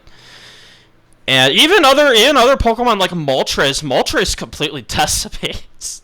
And like Zapdos too. Zapdos completely decimates Dusclops. So it needs tons of support. It needs the good matchup, and if it doesn't get the good matchup, it's kind of bad. But if you get the matchup with Dusclops, it might do something. But getting the matchup with Dusclops is like finding a needle in a haystack, and you know, is it really worth bringing that kind of matchup fish into a high level or even like a mid-level tournament setting? No, not really. I know, Jimmy and like his fan base are all big into Dusclops. Listen, Jimmy, if you're watching this, Dusclops isn't it, dude. Just use Gengar. Gengar is just better, dude. Don't limit yourself into using shitty matchup fishing Dusclops. That's not it, dude. It's not it. Alright. I'll only briefly talk about Entei, because Entei technically has a niche. So, like, in the past, Entei had, like, the sub-protect Calm Mind shit, where it would just, outside of Sand, it would just be the most annoying Pokemon on planet Earth for certain teams. Like, Milo, like the Milo Blissey stuff. Blissey actually has a really tough time with Entei outside of Sand because Entei has like a massive HP stat. Sub-Protect means that it could just PP stall the shit out of it. It's pretty funny how Sub-Protect Entei completely humiliates Blissey. That being said, despite like its ability to kind of strangely enough be good into Milo and not really Suicune completely destroys it. But its ability to kind of beat Milo is hilarious. And Celebi, obviously, Celebi wants no part of Entei's antics. Neither does Jirachi. But it has the same problems as before. Even more so than, like, something like Arcanine. Because at least Arcanine is throwing around status and being annoying with Intimidate. Entei's entire deal is that it wants to, like, set up and Calm Mind Sweep, which is really hard when the rock types are as good as they are, when Suicune is as strong as it is, and when, like, Claydol is also very ubiquitous with, like, defensive teams, and Dugtrio as well. It's just, you would have to move mountains to make this thing work. Like, you would have to lure Claydol in and get it to commit suicide. You would have to deal with Dugtrio somehow, which how the fuck are you gonna do that? I guess you could probably substall. You could probably substall Duck Trio. I didn't even think of that. You could sub-protect stall Duck Trio. So maybe Duck Trio is not even that big of a deal. You could just stall it. And Claydol, maybe Ante isn't that bad after all. It might actually have some applications. Just for the idea that you could just troll Milotic stall shit, I'm gonna move it up a little bit. Because it might have some potential on like some weird ass structures. I know Water Mess did something with Entei a while back. Maybe Dexa had like a certain team with it back in the day. I don't know. But maybe it has potential if you really want to fuck with somebody. If you expect somebody to load like some sort of stall shit into you, and then you load up Entei, and they're like, uh-oh. You know? But, I mean, would I bring it outside of its ability to just dick on, like, certain stall structures? No, because it's kind of worse everywhere else. Again, Doug Trio, outside of the hilarious possibility of PP stalling it, Tyranitar, as a whole, is an issue, because dealing with Tyranitar, awful, and Sand... Sand is awful for Entei. I don't think Entei wants Sand. So, yeah. Very, very, very, very, very niche, but I talked about Entei a lot longer than I thought I would. So. Espeon. It's a Calm Mind Passer. Kind of. It's a Calm Mind Passer that is stronger than Celebi, but it's way weaker defensively. So it has a harder time with Duck Trio, and it has a harder time with Aerodactyl. That being said, it has a harder time with Duck Trio than Aerodactyl, but the ability to just, if Aerodactyl switches into a Psychic, it's getting obliterated. And it's not going to be able to switch into Psychic multiple times. And because you're baton passing the boosts away, maybe you don't really need coverage for stuff like Tyranitar or whatever, because you're almost always Calm Mind passing with this thing. So, maybe it's not all that bad. I haven't really extensively used it too much, but you would want, like, Doug Trio or stuff like that. I don't know. It's very, very niche. And it's probably not that good, but maybe you could do something with it. Exeggutor. How you have fallen from grace, Exeggutor. So, Exeggutor has some pretty good traits. It learns Sleep Powder. It's really, really strong. It has a base 100, I think 130 special attack. Or something like that. It's really, really strong.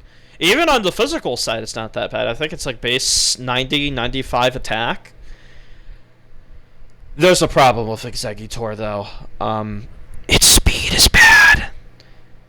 Its speed isn't the worst ever, but base 55 is pretty fucking bad. It's pretty bad, guys. Now, it does get Sleep Powder. It does get Boom, and it is one of the very few Pokemon that gets both Sleep and Boom. And it's naturally strong. And maybe you could be really annoying with some, like, Sleep Powder, Stun Spore, Boom set.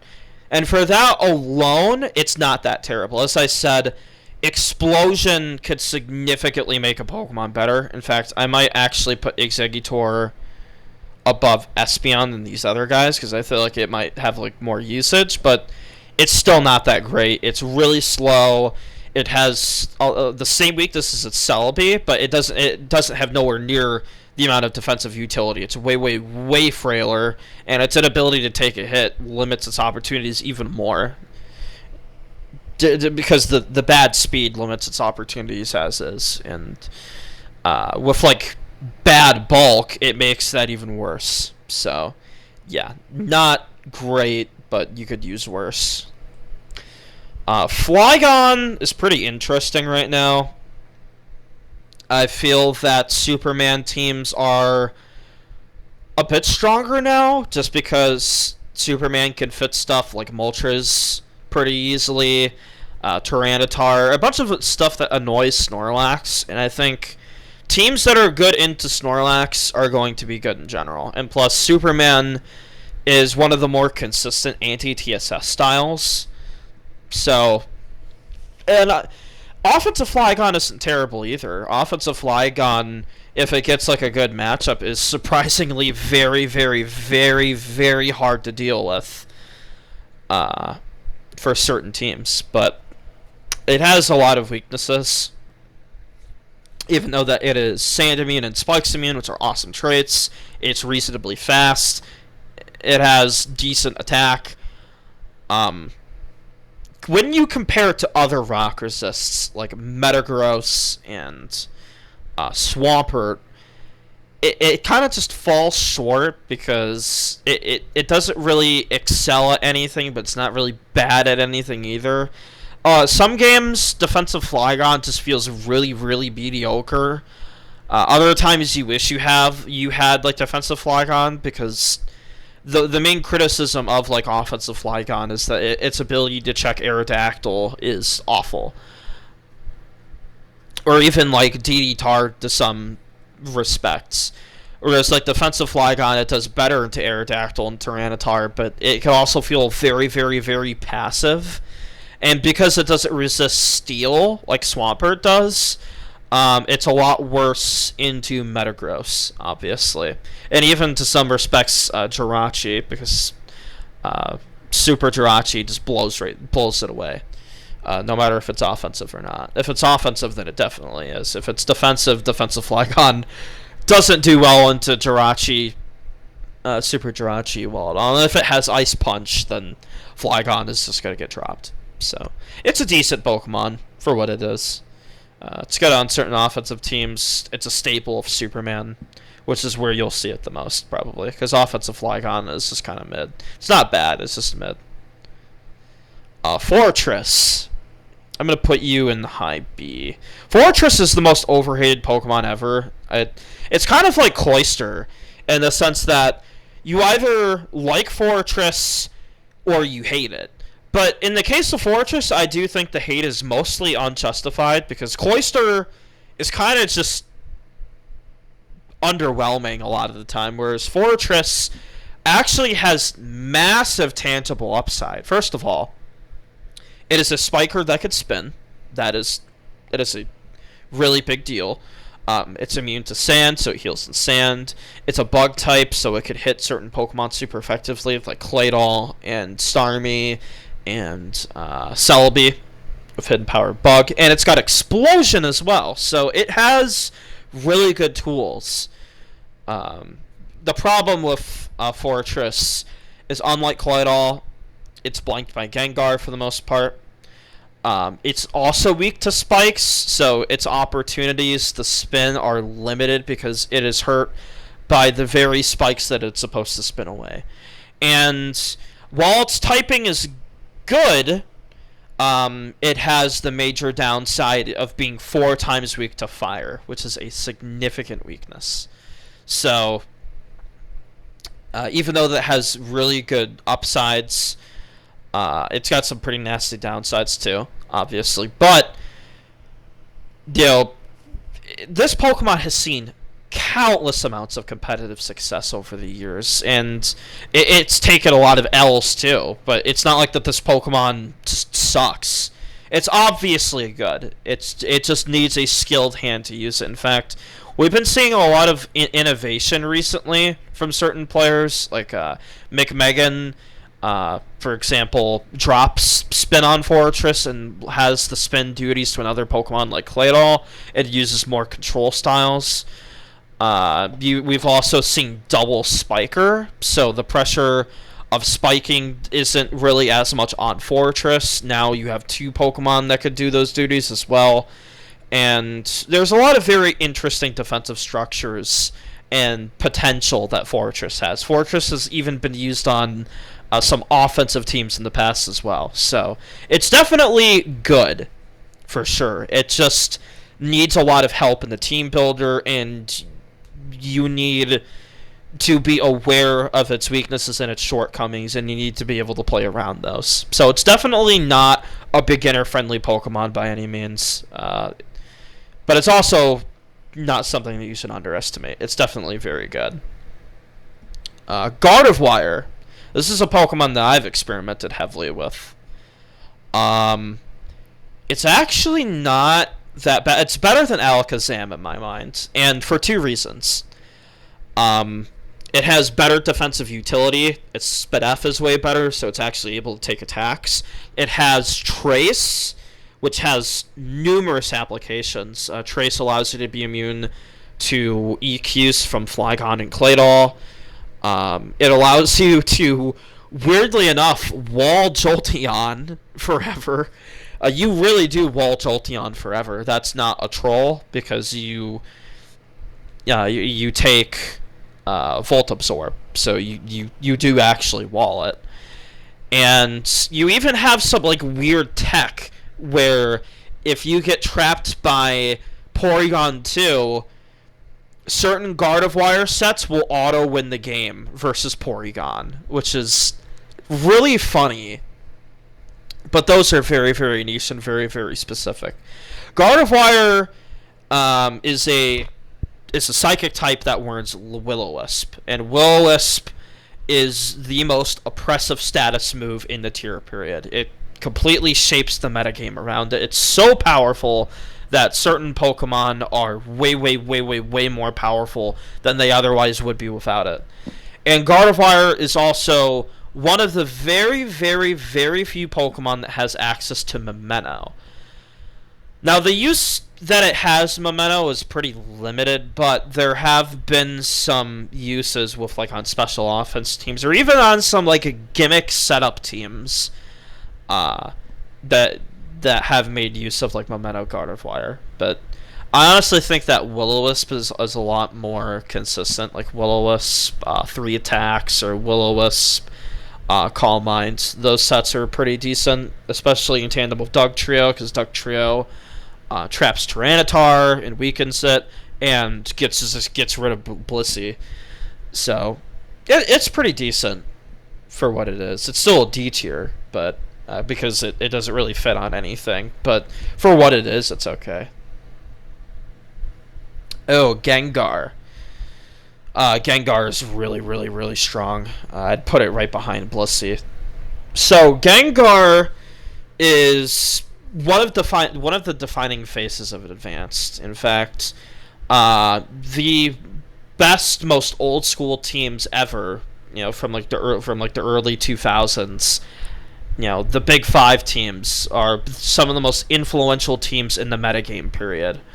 And Gengar fits on pretty much every balanced and offensive Spikes team ever, because it's got all the moves ever that it wants. It's got Giga Drain, Thunderbolt, Fire Punch, Ice Punch.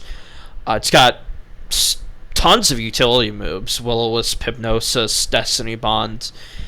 And I feel like in this current meta, where Aerodactyl, Celebi, and Snorlax are used a lot, Gengar is as good, if not better, than ever, because it has multiple ways to dick on those Pokemon. In fact, I think Explosion Gengar, oddly enough, is pretty underrated. I like it more in Spikeless. In fact, Spikeless Gengar also is very underrated currently. Like, Gengar in Special Offense still has its place. It's not as good as it used to be back in the day, like in 2013 or 2014, but it's still really good. And I think nowadays, Destiny Bond and Taunt are a lot better than Explosion on Spikes. Especially Destiny Bond, because there's, with very, very aggressive Spikes teams that want more power in their Gengar, the less defensive Gengars are more easily able to use stuff like Destiny Bond. And obviously, like I mentioned previously with Will-O-Wisp, it is the primary user of Will-O-Wisp, and it is so strong with Will-O-Wisp that it single-handedly invalidates certain team styles. Like, a lot of like the gimmicky Snorlax dual blob bullshit, Gengar single-handedly destroys all of that. A lot of the gimmick like normal physical offense garbage, Gengar destroys that too.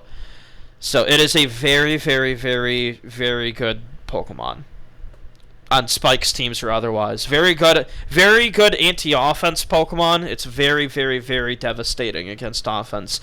Very good anti-defense Pokemon. It does everything that you want it to. It's so versatile, so strong. I love this Pokemon. Anytime that I use Spikes, I try to use Gengar to the most that I can because it's so strong and so good. Glalie. It's Cloyster, but different. Is it different in a good way? I'm not sure. So, like, Glalie's whole thing is that it's Cloyster, but without, like, the crippling weaknesses that Cloyster has. Like, it doesn't insta-die to water moves. or electric attacks. Because it has, like, better special bulk because its HP is better. Its special defense is better. I think it's also faster, too, so that's a point in its favor.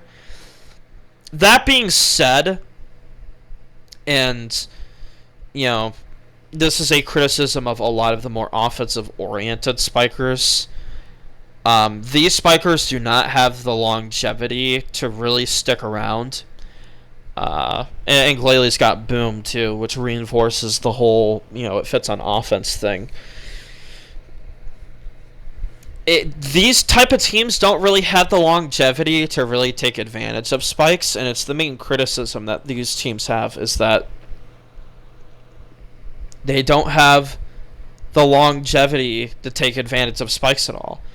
And that's a big problem when you are investing in a Pokemon that realistically is just going to set spikes and kill itself and not really do much else. So it's okay, I guess. It's not awful, but it's kind of underwhelming a lot of the time because a lot of these offensive styles that use it are very hit and miss and are very inconsistent. So I don't rate it very high. I think Cloyster is better, personally. But Cloyster has its own problems, and a lot of the problems that Cloyster has, like being weak to all the passive damage in the world, also applies to Glalie. So nah, it's just whatever, in my opinion. Gligar, I guess you could technically use Gligar, but a lot of its niche kind of fell out when Sandvale got banned. So I guess it could be like some sort of meme baton Swords Dance pass recipient, but it's bad. Don't use it. Golduck, I guess I'll just rate Golduck and Gorbis at the same time because they do very similar stuff. So Golduck is very interesting because it is a water type that is effectively immune to sand because of Cloud9. Cloud9 just allows it to ignore sand completely. So this allows Golduck to use pinch berries, so like a Calm Mind Salix set, which is really cool. Gorbis kind of works similarly. It's a Rain Dance sweeper. It's actually the first Rain Dance sweeper that we're going to rate. And it is effectively the most powerful Rain sweeper. Because Omastar is basically as strong as Gorbis, except its typing is way worse. So realistically, you wouldn't use Omastar. People in the past would say, oh, Omastar at Clap. No, it does not. Omastar is worse. Gorbis is better because it's better physical. Well, it doesn't have better physical bulk, but it has a better typing, and therefore it realistically lives more than Omastar would. Use Omastar and UU because Omastar's top tier there.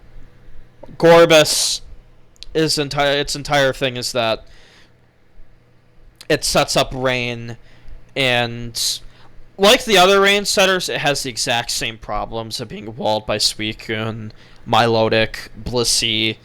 But unlike the other rain setters, it is so overwhelmingly powerful that it might be able to just blow right past Blissey with a Pataya Berry. In fact, a player named Mana recently did something like this in Kalos Invitational, which is the highest level ADV tour that recently just came to an end.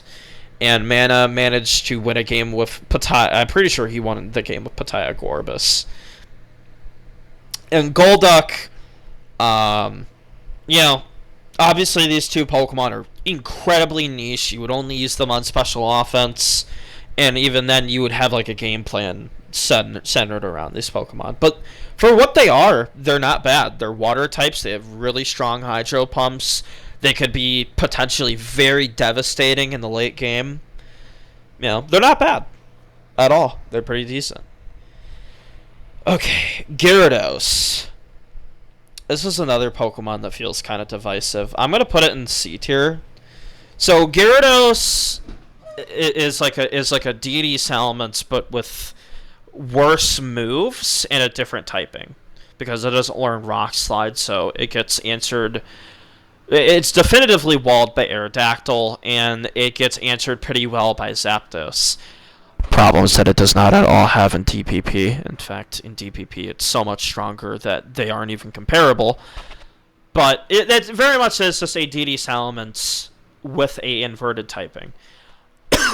Now, I don't think DD Salamence is very good. That's probably a hot take, but compared to the other Salamence sets, DD Salamence doesn't really feel as oppressive as the other offensive sets that it has. Gyarados is a worse version of DD Salamence, and therefore you feel that a lot more, because in a lot of games where it like sets up and might potentially win, it might just lose to dumb shit.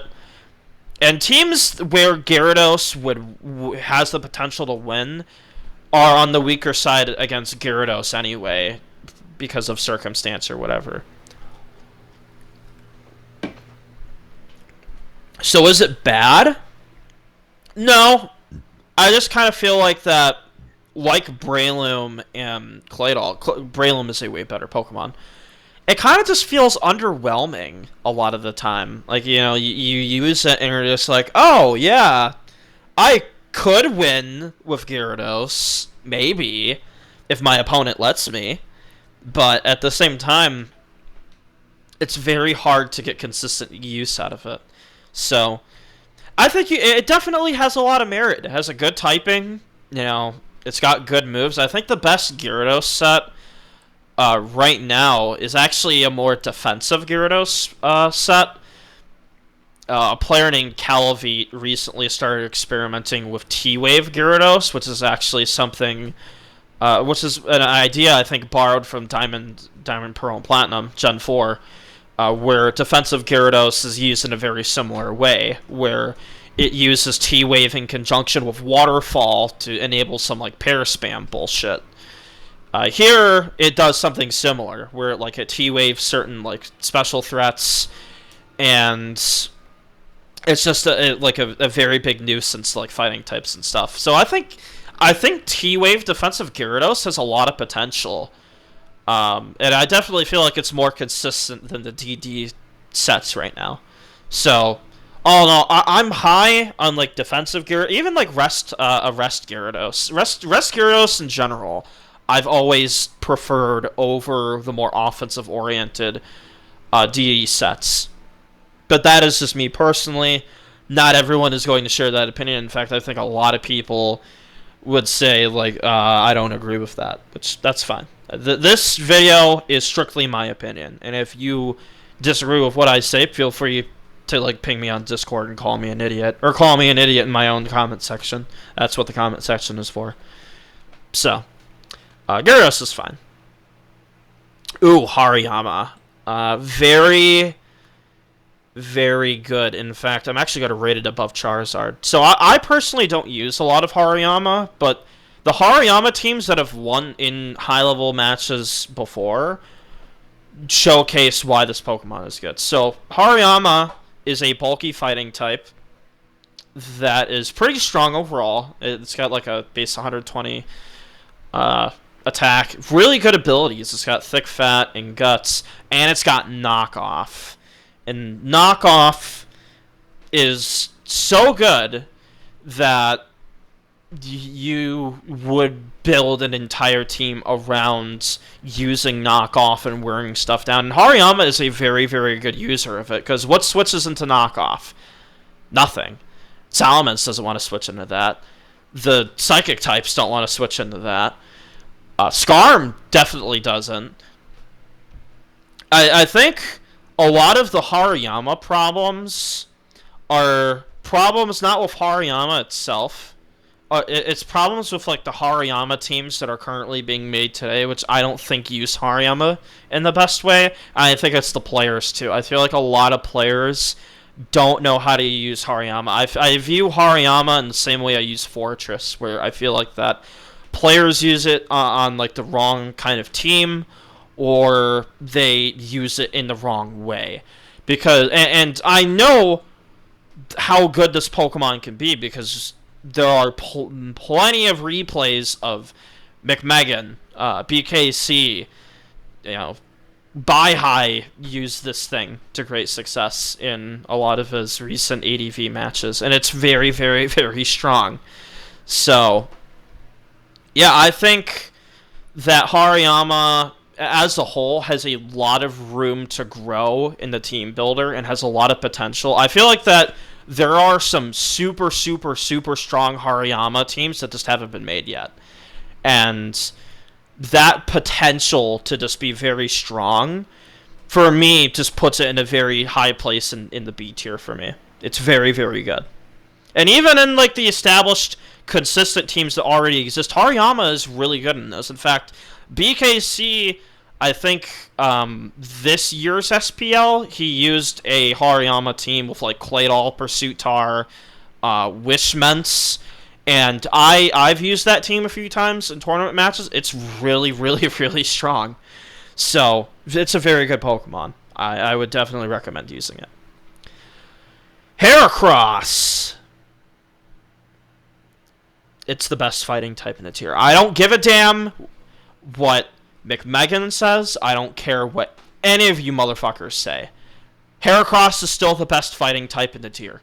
And it is...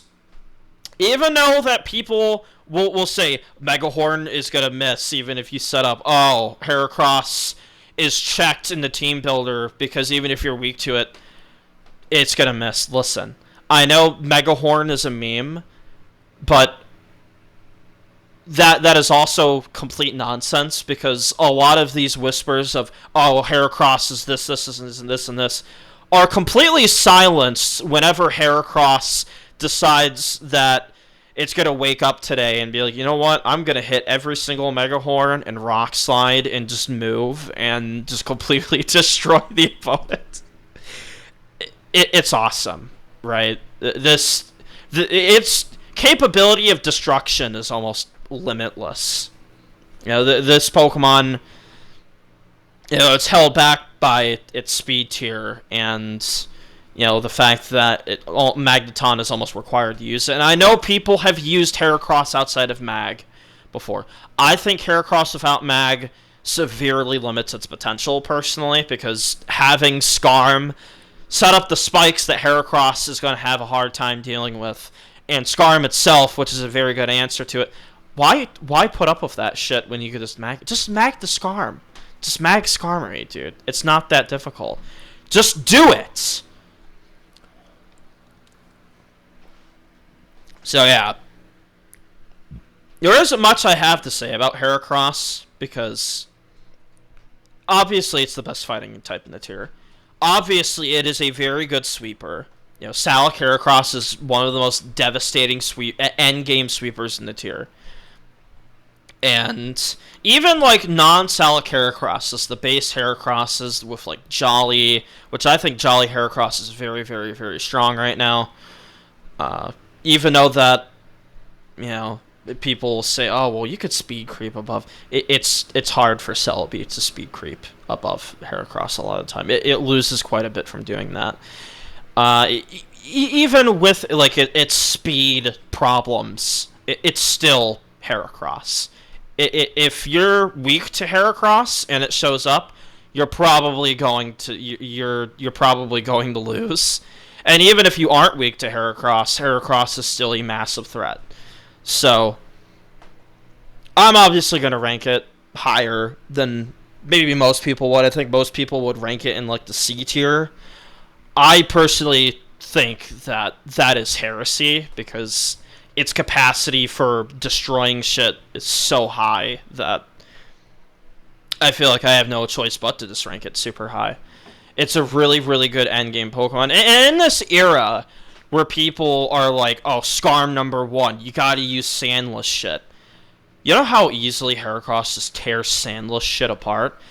The whole reason why people use Sand is because if you don't use Sand, suddenly Salac Heracross almost seems like this unstoppable monster that just shows up and will just completely tear open a second asshole of yours, and then you're just dead. You're just dead.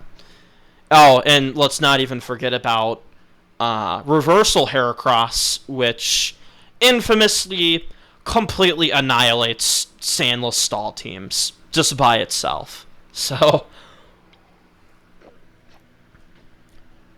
yeah, it's really strong. It's just Heracross is, I think, one of those Pokemon that's limited by the like team structures it could fit on. I don't, which by the way, I think that's more of like a team building issue than, or like a style issue than Heracross itself. I think Heracross itself is amazing. It's just I feel that a lot of like physical offense, you know, if you're going to bring a physical offense, bring the physical offense into somebody who's going to be weaker to it.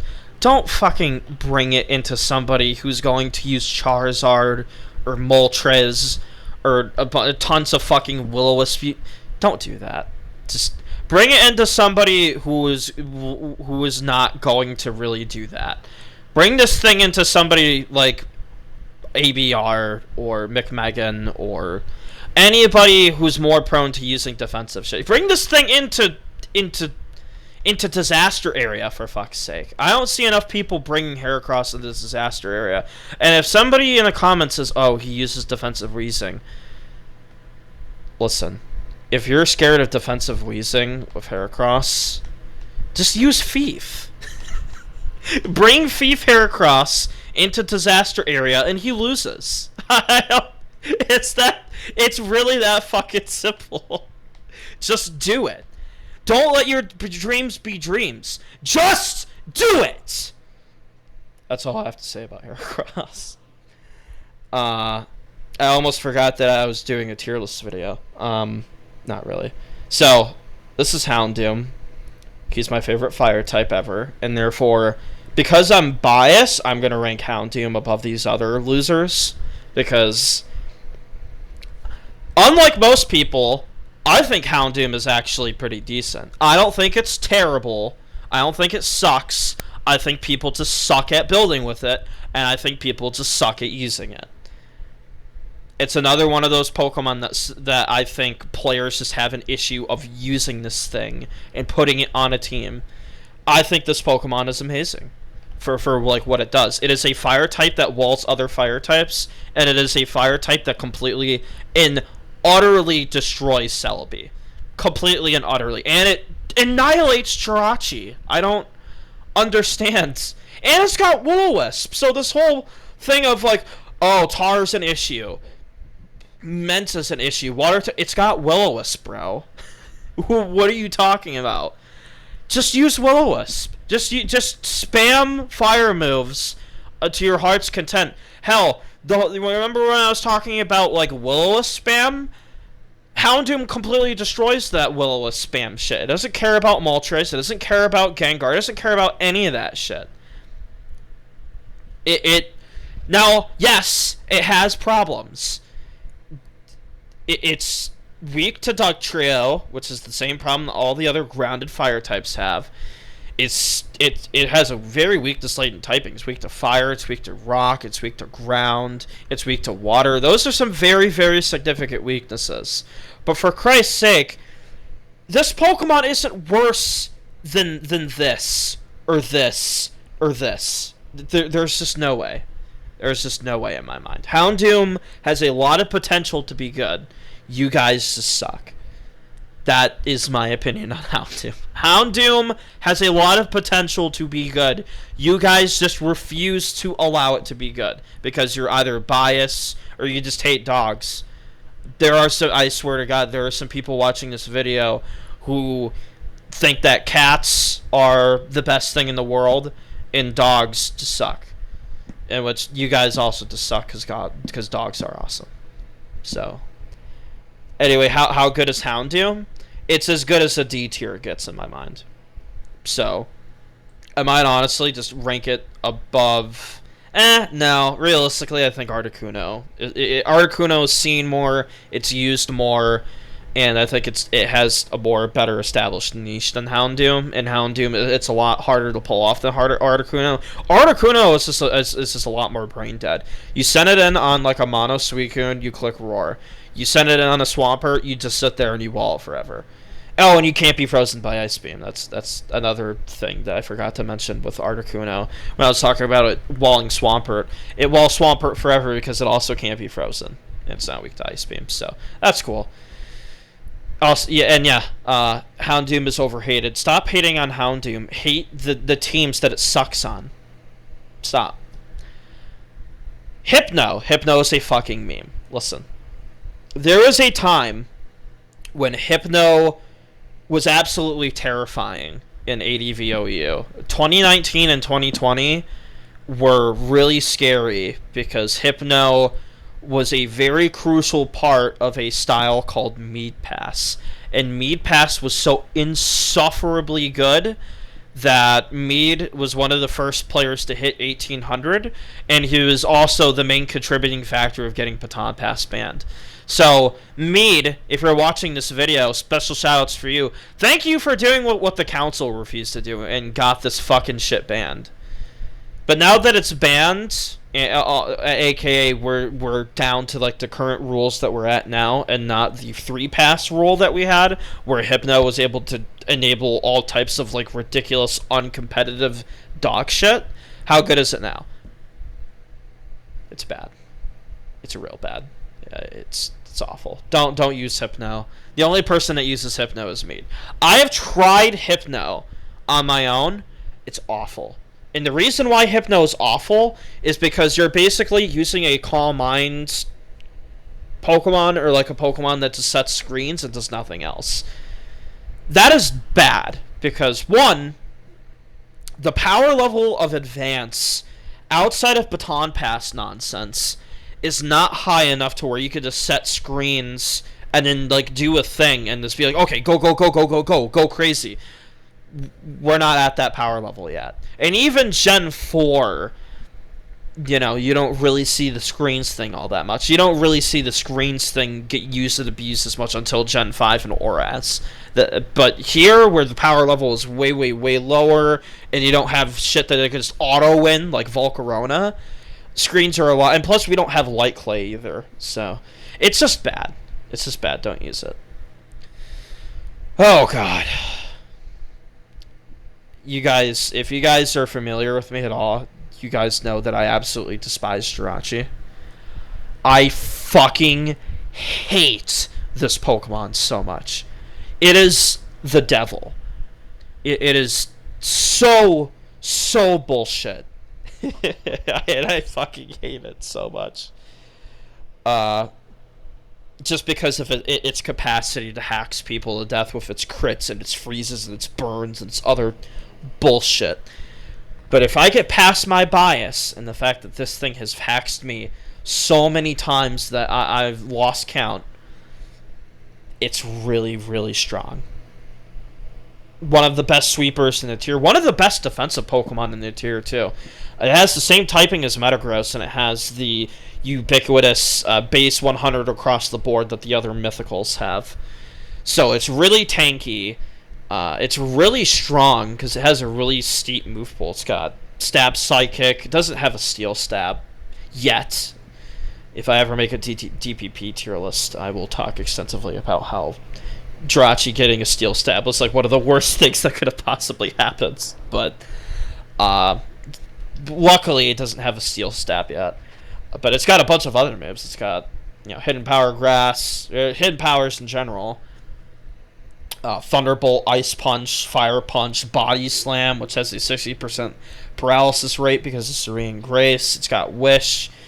It's very, very potent offensive Pokemon. It's one of the very few Calm Minders that right off the like if Blissey doesn't have T-Wave, it's gonna have a really tough time with Jirachi. The whole reason why you'd run T-Wave on Blissey is because being walled by Jirachi sucks, and even then, if you have T-Wave, it's not guaranteed that you'll beat it because Sub-Calm Mind is also very, very strong. Wish Calm Mind is also very, very potent, too.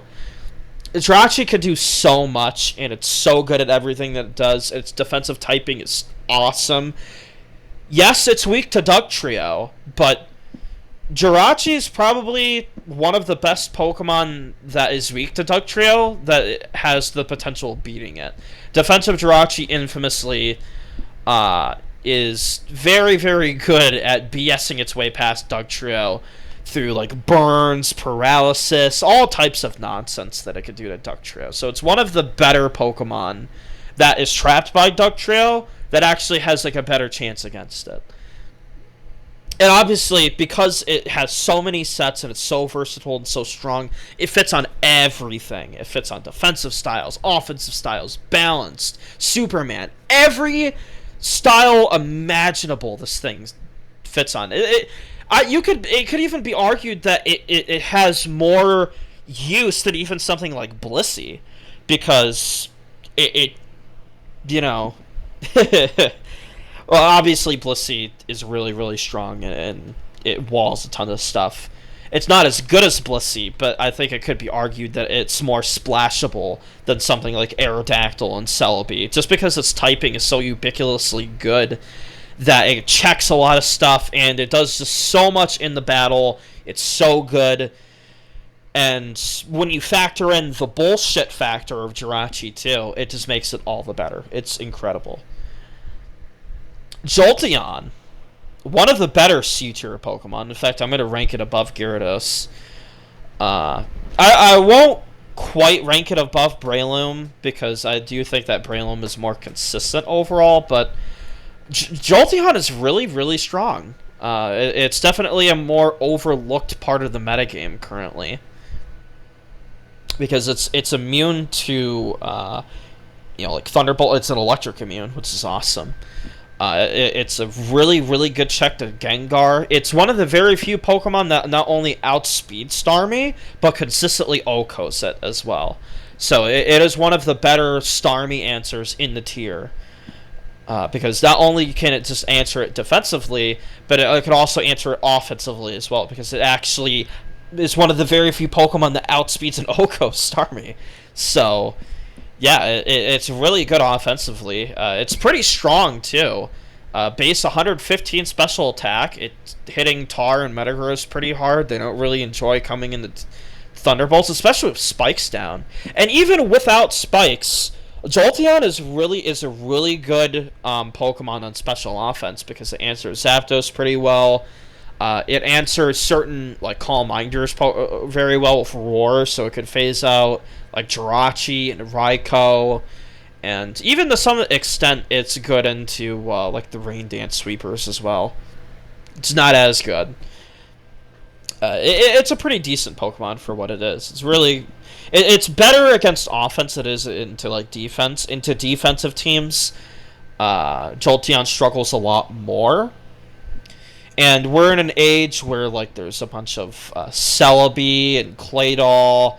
The Claydol usage especially hurts Jolteon quite considerably, as well as the Celebi usage. And Flygon, because of Superman usage going up as well, Flygon's presence does hurt Jolteon quite considerably. Jolteon can run Hidden Power Ice, but it's a lot harder to fit in Hidden Power Grass, obviously. So... yeah, it does have flaws that are pretty significant, but its upsides are pretty significant too. It's a pretty good Pokemon in C tier. I would definitely use it. Jumpluff.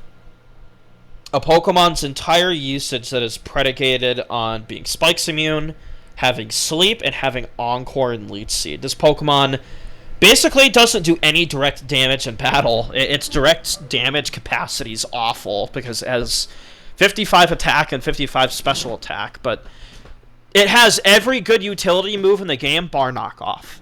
If this thing had knockoff, it would probably actually be in C tier if it had knockoff. It would be really, really insane. But it's just very, very annoying, especially with spikes, leech seed. It's just got tons of annoying moves. It's really fast, and it's just a really annoying Pokemon. You'd only realistically use it. In fact, I'm probably gonna rate this higher than these Pokemon. I think it's actually better than most of these. We'll put it above Articuno. Yeah, it's really annoying to deal with. It's pretty niche, but for what it is, it's pretty strong. There really isn't too much to say about Jinx. It only really fits on special offense teams. It's one of the very few dedicated sleep leads that are actually decent. Breloom and Venusaur have like a bunch of problems when it comes to like them leading and them sleeping and stuff, but like Jinx is probably the most consistent sleep lead and is probably the best one because Lovely Kiss, its sleep move, it it definitely lives or dies, literally lives and dies on it missing or hitting its sleep move, because there are a lot of games where it misses Lovely Kiss and then it just dies. And then there's a lot of games where it sleeps something, it's annoying for a few turns and then it dies. That's kind of what it does. It's just an annoying sleep Pokemon that potentially is a massive threat. The reason why Jinx is not in the D tier is because it's an ice type, and it being ice type is actually a massive, massive benefit to it. Because not only is Stab Ice Beam incredibly powerful for a Pokemon with sleep, but also it makes Ice Beam very spammable. And when you're spamming Ice Beam to a game-to-game basis, there is a lot of room for complete nonsense to happen. Jinx is infamously known for either insta-dying and not accomplishing anything, accomplishes what it wants and then does a decent job of being annoying, or it just immediately wins because Jinx decided to crit, freeze, and annihilate the opposing team because it's Jinx. So it's definitely one of the more inconsistent Pokemon on the tier list, but it's also very devastating when it doesn't get unlucky. And when it gets lucky, it's probably one of the most dangerous Pokemon in the entire tier. So it's definitely got its place on like hyper offense or special offense for sure. Kingdra, pretty overrated, I think, by the community at large. I think that Kingdra definitely has its upsides, but this is a Pokemon that you need a huge game plan around, because this thing gets walled by defensive Starmie, by Suicune, by Milo, by Blissey. Those are some pretty significant Pokemon. Those are 4 of the most defensive, iconic Pokemon in the metagame. Even Celebi, to some extent, is very annoying for Kingdra. Not as much, but still very much is. So, when those Pokemon are out of the picture, Kingdra can be very strong, but even so, Kingdra has a nasty habit of getting flinched by stuff like DD-Tar and Aerodactyl, Metagross. If Metagross hasn't been chipped, it's going to try and boom on it, which is why the substitute sets are really good on Kingdra, because Kingdra could sub down to its Pataya Berry, or just sub to absorb an explosion. And so, when the conditions are met, Kingdra is really good. When you haven't met those conditions, Kingdra is awful, and is worse than nothing. That's all I really have to say about it. It's overrated as hell. I don't think I'm gonna go over these guys. These guys just kind of suck. I'm not a huge Lantern player, but for those that want to use Lantern, it's basically like an electric type that could hit Claydol with stab water moves. So it's decent, kind of. Ludicolo I might actually rank Ludicolo a bit higher because Ludicolo has access to Leech Seed, and Leech Seed is a very ridiculous move. And if you could use Leech Seed in this generation, you're pretty much going to use Leech Seed. Because there's no Clefable to get in the way. The Pokemon like Celebi that do get in the way, Celebi gets dugged, or Ludicolo, Mag stuff have a lot of ways of dealing with Celebi. It's a very interesting Pokemon. I think it's got a lot of merit currently. I liked the way how Baihai used it in Kalos Invitational. It was definitely a very creative way of using it on like a more Mag team. Obviously, it goes well with Doug too. Special offense makes very good use of Ludicolo, but Ludicolo has very similar issues to Kingdra. Not as bad because Leech Seed is very, very annoying for stuff like Suicune and Blissey to deal with, but the issue of being walled still kind of exists for Ludicolo, but it's not as prevalent. It's also a bit harder to use because it doesn't directly set up Rain Dance on stuff like Tyranitar or Salamence. So it's a bit worse in that aspect, but it's a lot better in other ways. Machamp is probably gonna go like right here.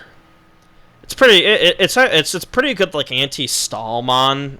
Machamp's entire thing is that like it comes in, it uses bulk up, and then it's threatening like a lot of damage and stuff like Skarmory. It's really good into like the basic like the Big Five squads. The Big Five has a really, really hard time of dealing with Machamp, and even like certain Magdoll squads don't exactly enjoy the prospect of switching into Machamp. I think Choice Band Machamp is very underrated. I think the immediate power that Choice Band offers in bypassing the turn of having to use bulk up is really strong. So I do think that more people should use Choice Band Machamp, but that is just a preference thing, personally. It's decent. Oh, I forgot to rank Lunatone. Lunatone is another niche Calm Mind passer.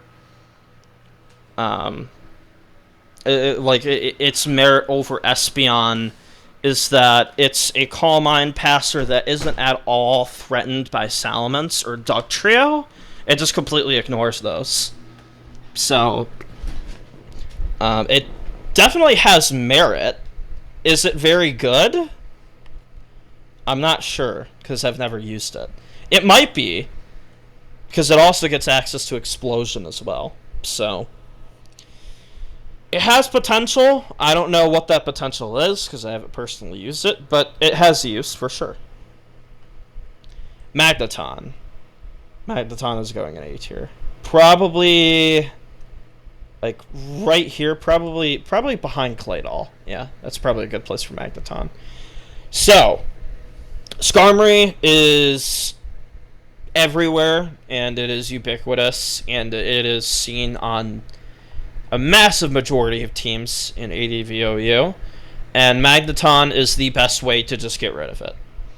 And Magneton also has some other uses, like it checks Gengar decently. It's a strong electric type, so it could threaten certain stuff, but that's really kind of just nice options to have. For the most part, Magneton's main use is to trap Skarmory, and that one use is so good that it shapes entire styles in the metagame. Like you have Skarmag, Mag Offense, Magdoll.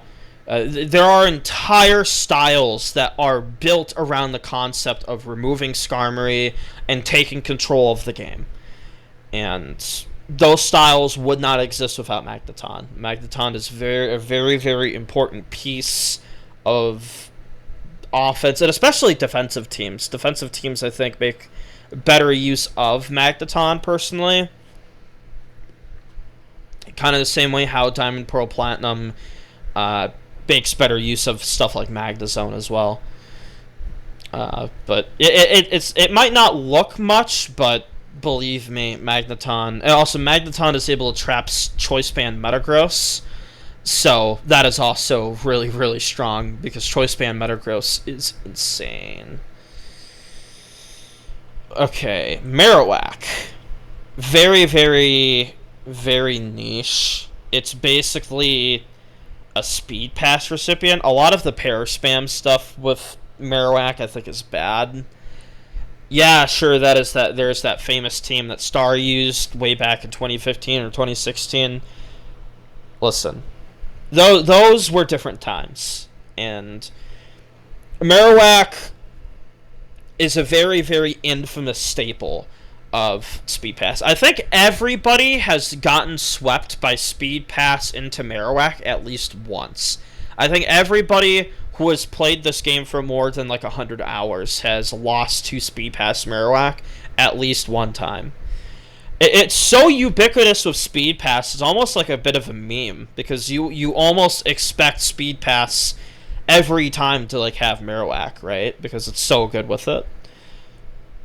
But yeah, even if we're just focusing on it as like a standalone Pokemon, it's okay.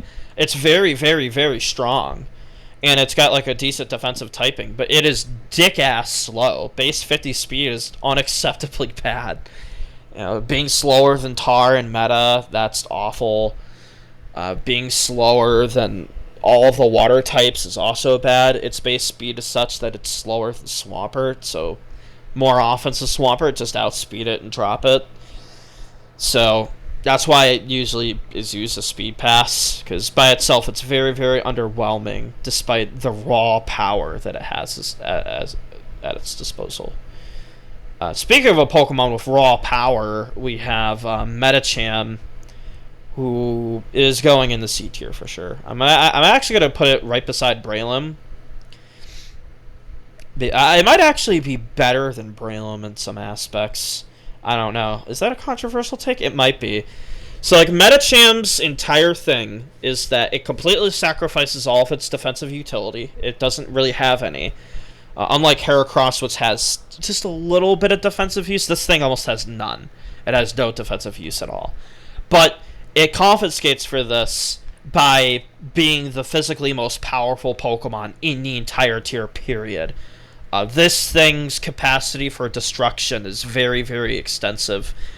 All you need to know is that if you get wrong, like one wrong prediction against Metacham, or like the user gets one prediction right, something is going to die or take massive, massive damage, because this thing hits super, super hard with its stab focus punches, and it's even Choice Band. Like, Choice Band is also super. It's overkill, sure, but it's also like, if you guess right with Choice Band Metacham, the thing that's switching into Metacham is going to die. So, yeah, obviously it has weaknesses. It has no defensive utility. It's weak to all forms of passive damage, even more so if you don't use leftovers on it.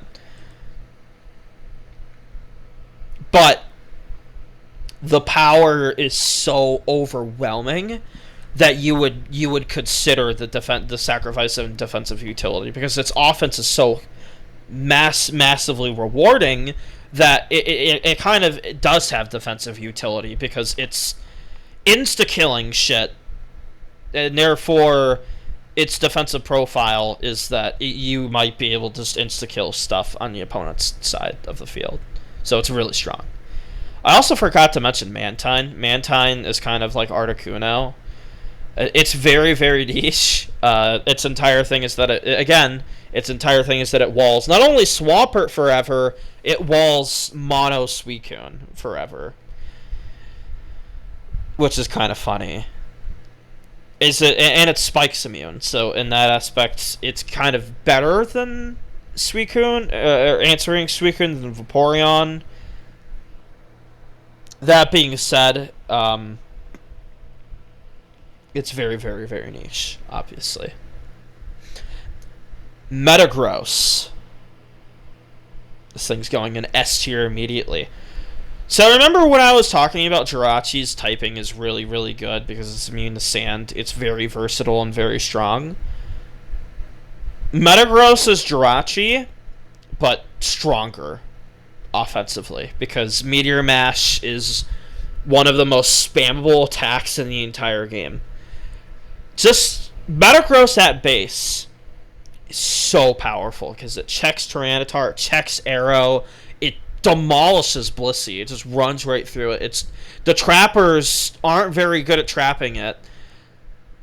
And frankly, if this Pokemon had if it had any more tools that it might actually be ban worthy. That's how good it is. So let's start from the top. Defensive Metagross with just protects and explodes. It's super good on defensive teams. It never dies because it resists everything. It heals in sand with protect. It's even more resilient because it checks itself, which is awesome, and it checks Tyranitar super well. Offensive variants of Metagross are absolutely devastating. Choice Band Metagross just plows through everything. It's not even enough that you resist it, because Choice Band Metagross, if it gets an attack raise, it's not enough that you resist it at that point, because it's just going to just slam right through you, just tear your defenses right open, and leave your defensive Pokemon wide open for something like a DD-Tar or an Aerodactyl or something similar. And even if you aren't tearing people apart with just Meteor Mash, Metagross has access to Explosion, and it's one of the strongest moves in the game. You click Explosion, and things are just going to die. Metagross is so ubiquitously good, it's kind of a meme. The Metagross memes in Advance are omnipresent and everywhere. Metagross is a water resist. Metagross, it doesn't have weaknesses. It isn't offensively checked by anything, because if it gets a mash raise, it just beats Skarmory unless it wars it. Same with Swampert. If it gets a mash raise at Swampert, it wins.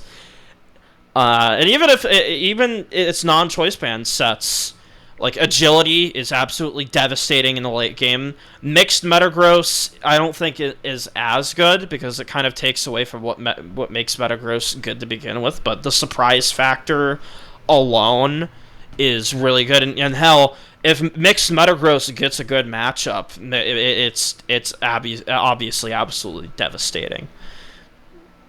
So yeah, it's obviously S tier because it resists a ton.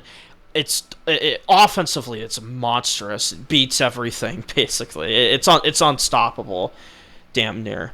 And it's good on every style. In fact, it's probably the most splashable Pokemon in the entire tier. There's not a style that this thing is not good on. The only styles that you wouldn't see this on are like styles that defensive Jirachi is better on or whatever.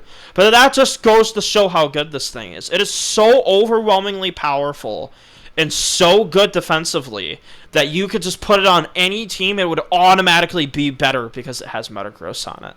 It is a staple of offense, it's a staple of balance. It's good on everything. It's good on stall, it's good on everything. I also just used my least favorite word. God damn it. It's so good that it made me use the word stall, which is a word that I hate. So, that is how good Metagross is. Milotic, probably, it's another Pokemon that's hated, although I think the hate with Milo is justified, because Milo is almost exclusively used defensively. Its calling card in Advance is Refresh, Recover, Surf Toxic. Milo's entire niche is statusing shit and walling them forever with Recover. That's all it does. It is a staple of defensive teams because it is so good at just walling so many popular Pokemon. Fire types, they're nothing to Milo. Mixed attackers, Milo walls those all day too. Other water types, they get walled as well. It's so good at walling stuff, and that's why it is almost a automatic staple on defensive teams. There are more niche Milotic that exist, like Hypno Milo and like offensive Milotic, which is okay. It's very niche, but it is usable. It's just not as good as defensive Milotic, which just walls everything. I will briefly talk about Miltank, because Miltank technically has a niche. I think I'd put it below. I think I'll put it right here next to Entei. Yeah, I'll put it above Dragonite. It's a normal type that has tons of moves and decent stats. I've never really used Miltank, so I don't know exactly what it does, but it has potential to do stuff, and the potential to do stuff is better than most Pokemon. Definitely better than these losers down here. Moltres. I'm actually going to put Moltres in the A tier. Just because it's so strong, and Will-O-Wisp is so oppressive and advanced that for me, that just elevates it above, like, Charizard. I think it's better than Fortress. I think it's better than Heracross. I think it's better than Snorlax. I mean, hell, it has the same special attack as Zapdos, for fuck's sake. This thing is hitting things super, super hard with spikes down. And that's the difference between it and Charizard. Charizard is a lot more at home on, like, mixed offense teams, or even sometimes special offense. Moltres is almost always on spikes teams. It's like balanced or defensive stuff. Moltres is always found on these type of teams, and it is very, very, very good because it's so strong that even defensive water types have a hard time dealing with it. Like Suicune. Suicune doesn't really want to switch into Will-O-Wisp with spikes down. Suicune doesn't want to get hit with these powerful, modest hidden power grasses that are going to be hitting it really hard. Milo, same deal. Milo doesn't want to deal with Moltres, like, consistently. Claydol doesn't want to switch into this thing. Claydol will get fucking obliterated by this. Snorlax doesn't like dealing with this. The only true counter to Moltres, really, is Blissey. Because everything else kind of just, over the course of the game, just gets demolished by this. You don't want to switch into it, especially. And switching into it, you might just die if that happens, because it's so strong. So, it's really, really good. It destroys meta, it's immune to Dugtrio, it's immune to spikes, which is massive. It's so powerful that it could just blow away even resists. Will-O-Wisp is OP as fuck. So for me, it's gotta be A tier, because of all the strengths that I've listed. Now, obviously, it's got weaknesses. It's weak to water, it's weak to electric, but it's so powerful that these electric and water types have a hard time switching in, and that's the main reason why a lot of defensive teams rely heavily on Blissey, is because without Blissey, stuff like Moltres is just going to blast right through you and just rip you to shreds. It's very, very, very, very strong, especially in the current meta where we see tons of Snorlax, tons of, like, offensive water types. You know, defensive water types have a hard time dealing with this. You think offensive water types want to switch into Moltres? Hell no!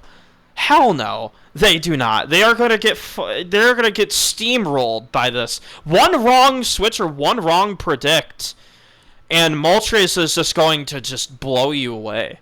It's really, really good.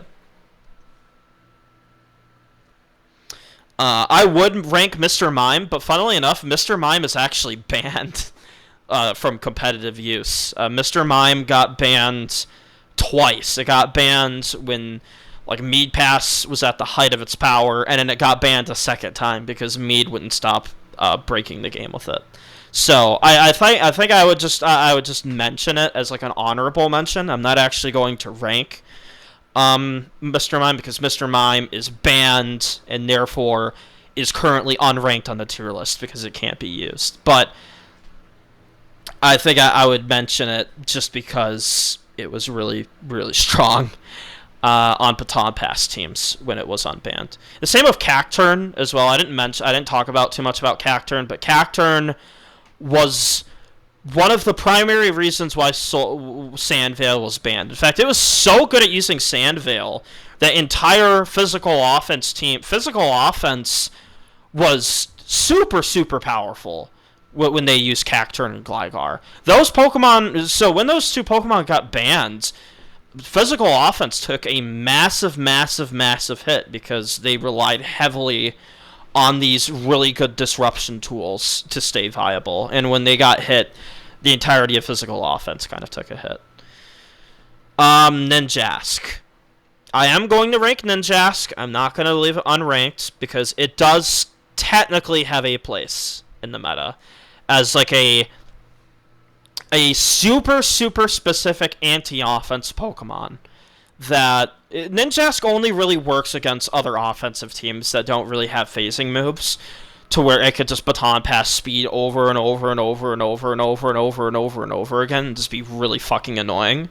Obviously, Ninjask is terrible into balance. It's terrible into defense because those teams have tons of defensive tools. It has phase. The fact that they could phase Ninjask makes Ninjask awful. And that's why Ninjask is ranked so low because even though that has it is a infamous Pokemon that people actually want banned, it's still not that good. But when it does show up, it's incredibly annoying to deal with because it just sub protects until it gets speed and then passes speed, and you got to deal with the speed recipient. It's really annoying. It's really uninteractive. It's kind of one of the main arguments why people want Speed Pass banned, because Speed Pass from the very beginning is the whole reason why Stat Pass was ridiculous to begin with. So, that's all I'll say on Ninjask. It's really annoying. A lot of people want it banned, and yeah, fuck this Pokemon. Up next, I will briefly talk about Politoed because Politoed does technically have a niche. I'll put it like in the middle of these guys. So Politoed's entire thing is that it has access to sleep, and it has access to thief, and that's really it. And it has like decent defenses and like offensive capabilities or whatever. I will also take this opportunity to take another bathroom break, so I'll be back.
Okay, we are back. Also, I just realized that the D tier is getting very stacked, and it might get more stacked as we go on. We'll see. So, we're gonna rank Porygon 2. I think I'll rank Porygon 2 like above. I'll rank it above Jolteon. I think it actually is a bit better than Jolt. I think Jolt isn't really much of an OU nowadays. I consider it more of like a UUBL type of Pokemon. Because I don't think it's used enough to be like a true OU. And I see it in the same light as P2. So P2 is the last trapper that we'll talk about. Or at least the last dedicated trapper on the tier list. So P2's entire niche is that it traps Dugtrio. Because it traces Arena Trap, and it could stall out Earthquake, and Dugtrio can never escape, so Dugtrio just gets trapped by Porygon 2. Porygon 2 also has a ton of other like defensive uses as well. It's a bulky normal type. It gets Recover, T-Wave, Toxic, Thunderbolt, Ice Beam. It's got a whole host of utility moves that are pretty useful. I like the way how Ferdazi used it, with Hidden Power Fighting to wear off Tyranitar, and also use it to like pressure like stuff like Snorlax a bit better, and Blissey to some respects. Because when you use it in tandem with T-Wave, it's a lot more annoying to Blissey, because yeah, Blissey could like spam its moves or whatever, but when it's paralyzed and it's eating like Hidden Power Fightings, it's hard pressed to deal with Porygon 2. And Porygon 2 also checks Salamence pretty well.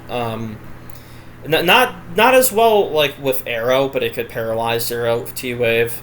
It's threatening to... the fact that it gets T-Wave makes it a pretty big threat to a lot of stuff, because it could slow stuff like Zapdos down, Jirachi. It's a very, very annoying Pokemon, and hell, it even walls stuff like Flygon, because it traces Earthquake. Doesn't permanently wall them though, because defensive Flygon like sees Toxic, but it's still a notable thing that it could do. And also, it's a good answer to Jolteon. We were talking about Jolteon a few seconds ago, but it answers Jolteon pretty well because of Trace. It's a pretty good Pokemon in the C tier overall. Quagsire I will rank because Johnny used this thing. I'm gonna rank it, I think, below Executor. So like Quag's entire thing is that it can curse like Swampert, but unlike Swampert, it has the water immunity. So it completely blanks Mono Suicune, and you could beat Crocoon in the 1v1, which is hilarious. Other than that, you know, and it beat like a Heracross in the 1v1, which is hilarious. I think that's what happened in Kalos Invitational. It happened in Kalos Invitational. It happened in another tour. I'm not sure, but yeah, it's Quagsire. You know, it has a cool niche technically. It doesn't really do much else, but it's fine. Raikou. We talked about Raikou a few times. I think I rank it above Jolteon. I think it's a bit better in the current meta. It's still really hard to fit. You only really see it on like special offense teams, Porygon 2 stuff, where Porygon 2 traps Dugtrio for it. Same thing with like P2. P2, it has like its own playstyle, funnily enough, just called P2. P2 Mag is like a playstyle. It also fits on special offense pretty well as like a Mets check, and just as like a general nuisance. But Raikou's entire thing is that it's a late game sweeper that sets up all over Suicune. It beats it 1v1. It beats all the waters. It beats Zapdos and the other electric types. It's just a very good like specific anti-offense Pokemon that I think needs to be used and explored more. Obviously, it's got its weaknesses, because it's weak to the more offensive, like physically offense-oriented Pokemon, and therefore those Pokemon need to be chipped. It's slower than Aerodactyl and slower than Dugtrio, so it gets trapped by Dug and revenge killed by Arrow, which is a significant weakness. The proliferation of Claydol and Flagon is also an issue for it. It's got a lot of the similar issues that Jolteon has.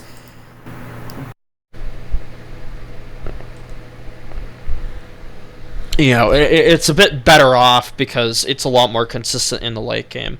Whereas Jolteon is a bit more defensive with its use. It's proactive. Jolteon is a bit used more proactively throughout the game, whereas Raikou, you only really see it come out like near like the late game, right? It's because it's more of a sweeper than Jolteon. As Jolteon is an offensive Pokemon with like defensive niches, and therefore you see it come out like a lot more in the early game and the mid game. Sometimes it has even some late game use. You know, Raikou is dedicated more towards the mid to late game, so but it's really good. Regice. We're getting to the Regis now. So Regice I would rank probably above, yeah, somewhere around here. Maybe even like above Gyarados. I think it actually is like better than Gyarados and Jinx. So like Regice is a special wall that,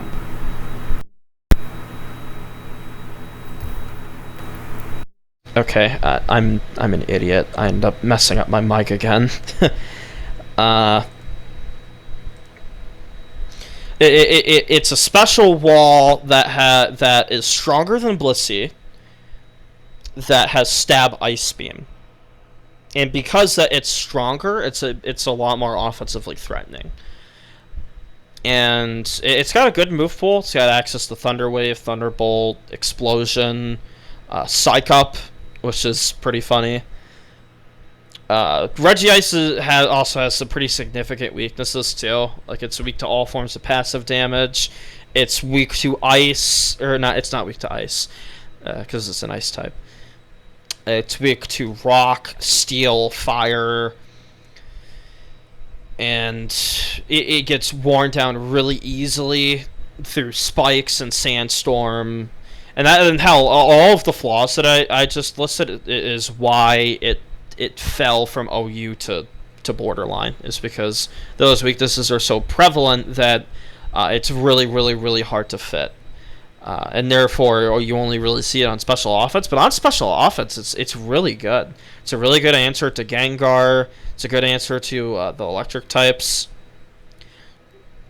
You know, it's got Explosion. It's a pretty decent Pokemon. Regirock. I'm going to put this in the D tier. Probably right next to Armaldo.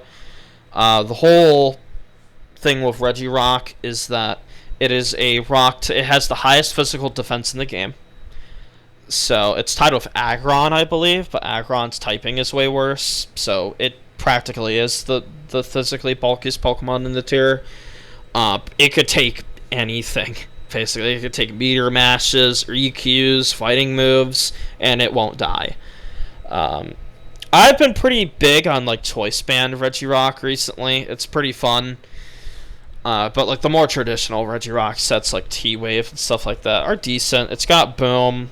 It's not that bad. Registeel is probably the best of the Regis. In fact, I'm going to put it above these guys. I'm going to put it right next to Medicham. That's actually how high I rank this thing. I think Registeel is really good. So, at first glance, it's like an offbeat Metagross, right? But it's got a bit more of like a defensive niche because it's bulkier than Metagross. It has access to T-Wave, which is a broken move. It's got Explosion. So like if you try to like switch a Swampert in it or whatever, it just explodes on you and then Swampert's dead. And it's the higher. It's also got way higher special defense. So it can act as like a pseudo special wall. It could shut down like stuff like Zapdos and Waters pretty well. It's a pretty good defensive Pokemon. It's really hard to fit, kind of like all the other Regis. Like Regirock you only see on physical offense, Regice you only see on special offense, and Registeel you only see on dedicated defensive teams. But on those defensive teams that could fit on, it's a very, very potent special wall. It's really, really good. People should use it a lot more. Fredazi and Baihai used it to a lot of success. Rhydon, I will rank Rhydon, but it's a very straightforward Pokemon. It runs a substitute set on Paraspam, and it is really, really, really strong. But unlike the other rock types, because of its ground typing, it's a lot more prone to like mixed attackers and hidden power grass and stuff like that. So I will also rank Sableye, because Sableye technically has a niche, but this thing's a fucking loser, guys. Sableye sucks. I know it's got good moves. I know it spin blocks Claydol forever. Listen, it's a loser. Outside of Wallen Claydol, it's got nothing. It sucks. Moving on. Not much to say about it. Who is next? Oh, Salamence, who is not a loser at all. In fact, Salamence is going all the way up here. Very, very strong. Very fast, very strong, has Intimidate. It's covered in defensive utility. Mixed Ments is as good as ever. In fact, I'd say Mixed Ments is probably the best Salamence set overall because it's the most splashable. It fits on physical offense, special offense, mixed offense, spikes, like offensive spikes teams, balanced spikes teams. It fits on everything, Mixed Ments. Choice Band Salamence is as devastating as ever. Just the immediate power of Choice Band lets it just grab Okos left and right. It's very, very devastating. And because it's immune to spikes, it's actually pretty hard to wear down. And because it's so fast, it's effectively one of the better Choice Banders because its speed tier gives it a lot of opportunities. DD isn't bad. I just think it's kind of overrated in this current meta. I don't rate it as highly as other people do. And Wish Salamence is an underrated gem. It's really good. Definitely something worth using. Sceptile. Sceptile's annoying. I'll put it above some of these guys. Sceptile's annoying for sure, but it's got a lot of problems. Now let's talk about the positives first. So it's really fast. It has access to Leech Seed, one of the best moves in the game. It actually speed ties of Dug Trio. That's how fast it is. It's faster than Starmie, which is pretty crazy. But it's got a lot of problems too. So it's best known for creating like healing infinites with Leech Seed, but it could get phased out by Skarmory or like other phasers. Leaf Blade is kind of weak. Leaf Blade base 75 attack, special move, not very good. Even when it's an overgrow, it's not that strong. Like bulkier attackers can no-sell the Leaf Blade and just kill it. But it is annoying. It's just very, very hard to fit, and it could be underwhelming even when you get it to work. Scizor is like a reversal Pokemon. It's basically a reversal user that's immune to sand. It can be good. Now, it's one of the better reversal users. It needs Magneton. It's very hard to fit, obviously. It also has really dumb issues, too. Like, you know, being walled by stupid stuff. So it's okay for what it is, but, you know, it's Scizor. It's only okay at best. I'm kind of running out of steam. I've been doing this for multiple hours, but we're at the home stretch, thankfully. Oh, and now we get to Skarmory, who is S tier. I cannot state how good this Pokemon is. It is so good at walling things, at spreading passive damage, at just living forever. It never dies. It's so good. It's so good. I just said so good multiple times in the span of like 20 seconds. It's so good that some people even consider it better than Tyranitar. It fits on every team because it's a spiker that never dies. It spreads passive damage everywhere. It's the only Pokemon in the tier that is immune to spikes, sandstorm, and toxic. And because it's immune to so much, that it's basically a staple of every offensive team, of every defensive team of every balance. It is a staple everywhere. If you could use Scarm, or like you're using spikes in any context or capacity, you are strongly considering using Scarm, because the other spikers in comparison, unplugged my headset again because I'm an idiot. The other spikers in comparison to Scarm are bad. Nothing comes close to how good Scarm is. It is so good that Magneton's entire viability is hinged on trapping it. I could go on forever on how good this Pokemon is, but it speaks for itself. It's really strong defensively. Slaking. So Slaking is a very interesting Pokemon. Slaking is the physically most powerful Pokemon in the entire metagame. But there's a catch. It's normal type, so it's got some issues there just because it's normal type. And because of Truant. Truant is the worst ability in the game. It's dog shit. It's terrible.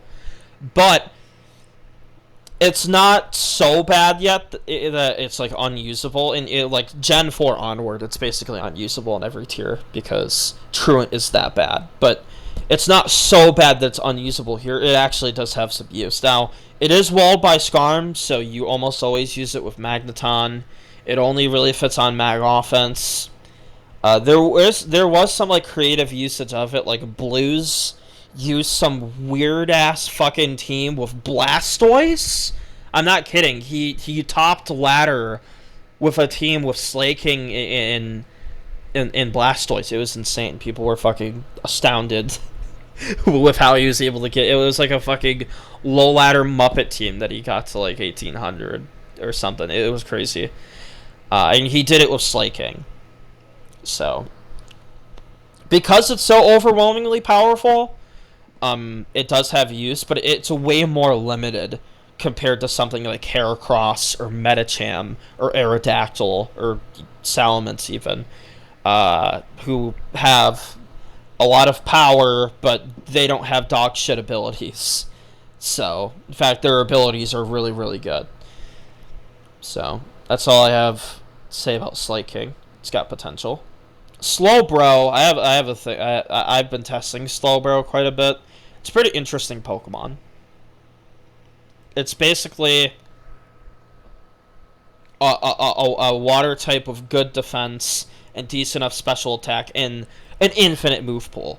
If you've played RBY, you know that this thing's move pool is insane. It gets T-Wave, Psychic, Surf, Fire Blast, Ice Beam. It gets every fucking move ever. Its move pool is insane. But Slowbro has a lot of issues, mostly to do with like longevity. I think the best set that you could use a Slowbro is T-Wave 3 attacks, personally. It only really fits on special offense from my experiments with it, but it's pretty good on special offense. Smeargle. It's basically Glalie, but it learns every move in the game. So it learns like Spore and Explosion and Knockoff and Destiny Bond. It has a bunch of moves that it could use. It only fits on Hyper Offense because its defenses are terrible and it insta-dies when it's touched. But because its speed stat is just good enough to be usable, and it literally learns every move in the game, it's going to use like Spore and Spikes and all of the most overpowered utility moves. It's not using any damaging moves because its special attack and its attack are awful. So, yeah, you only really see it on like hyper offense spike stacking teams, and I've already voiced my discrepancies with that, so I'm not going to do it again. I also want to mention that it could baton pass, like it could Dragon Dance spam baton pass shit. That shit should be banned. I don't know why the council ever allowed it to come back, but it should be banned. It's uncompetitive, and frankly, it shouldn't exist in the metagame. It just adds something that, frankly, historically, Smeargle has been able to abuse. And for those that don't know, Smeargle is one of the main catalysts to baton pass back in the day being extremely, extremely broken. And even when they banned it on Speargle, Baton Pass was still super broken and uncompetitive, and the council had to, like, restrict it 16 times. They literally did restrict it 16 times. It's ridiculous. Fuck Smeargle. Should not be able to Baton Pass. Please ban it, council. Alright, Snorlax. I'm going to rank Snorlax in high B. Probably above Fortress. Snorlax is really good. So, Snorlax, love it or hate it, it's definitely good. I'm definitely not in the BKC lobby where, oh, it's bad, it's terrible, its weaknesses are so bad that it overweighs its strengths. I think its weaknesses are bad. It being weak to passive damage, and it being slow as fuck, and it being a normal type. Those are all bad, but its advantages are there. Like, it's a very good answer to special attackers. The fact that it forces to trade out with a lot of, like, offensive Pokemon, it having self-destruct makes it so much better. If it didn't have self-destruct, it'd be way worse. But the fact that it has access to sleep makes it way, way, way, way better. Or not sleep, self-destruct. If it had Lovely Kiss, it would be a completely different beast entirely. But I don't think it's bad at all. I think it's very, very good. Especially on mixed offense, physical offense. It's the face of physical offense. Snorlax has been a pillar of physically offensive teams for a decade now. More than a decade. And even on, like, special offense, where it doesn't have Magneton, it's still very, very strong. I used to be a huge hater of, like, Lax without Mag, and then I tried it myself, and I'm like, oh, this isn't actually that bad. So I think Snorlax is really, really good in this meta. It's actually been spammed a ton on ladder recently, and even in tournaments, it has been heavily, heavily used by many, many, many top players. It's been used a lot casually. It's been used at a lower level. It's been used in mid-level tours, but it's used everywhere. It has very, very, very high usage, and it's not as good as the A tiers by any means because its issues are so all-consumingly bad that it can't ever really hit A tier, but it's definitely the top of B for sure. Is definitely another Pokemon that's overhated. Although, I do think some of the hate is justified, but Snorlax is not the worst Pokemon in EDV OU. It's far from being bad. It's very good. Okay, what's next? Starmie. Starmie's going up here. Where's Claydol? I think I might actually put Starmie up. I think I'll put it right above Magneton. So Starmie is the other main spinner in the tier. The main spinners are Claydol, Starmie, Fortress. Fortress being objectively the worst. So Starmie has two different main sets that it uses.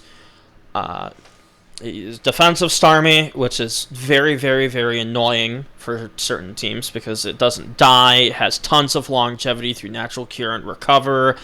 It beats a lot of the spin blockers. Even Miss Dravis doesn't entirely like the prospect of getting T-waved and fucked with all match. And plus, Surf could always crit. So, and offensive Starmie is absolutely devastating because it's really fast. It's not as strong as you would like. It only has base 100 special attack, but it's strong enough to where it drops stuff like Tyranitar without bulk dies, Salamence dies in one hit, Gyarados, a ton of things are dropping the Starmie in the late game. And because of that, it's the face of hyper offense, spikes offense, jolt spikes, special offense. It's very, very, very strong, especially with Doug's. If you remove Blissey from the equation, offensive Starmie is almost impossible to deal with. You know, like your next best check with Blissey for a lot of players is Swampert, which doesn't resist Hydro or Psychic, and doesn't at all want to just switch into Spike's boosted high. No, it does not want to do that. Starmie is still really, really good. I never understood the off me haters. Like, yeah, off me is inconsistent, but if you just give it, if again, it's the same thing of bring off me into the right people for one, and put off me on the right teams. It's not that hard. Just use it with really aggressive spike squats, or just use it with Duck Trio, and it's fine. And defensive Starmie is obviously super, super good.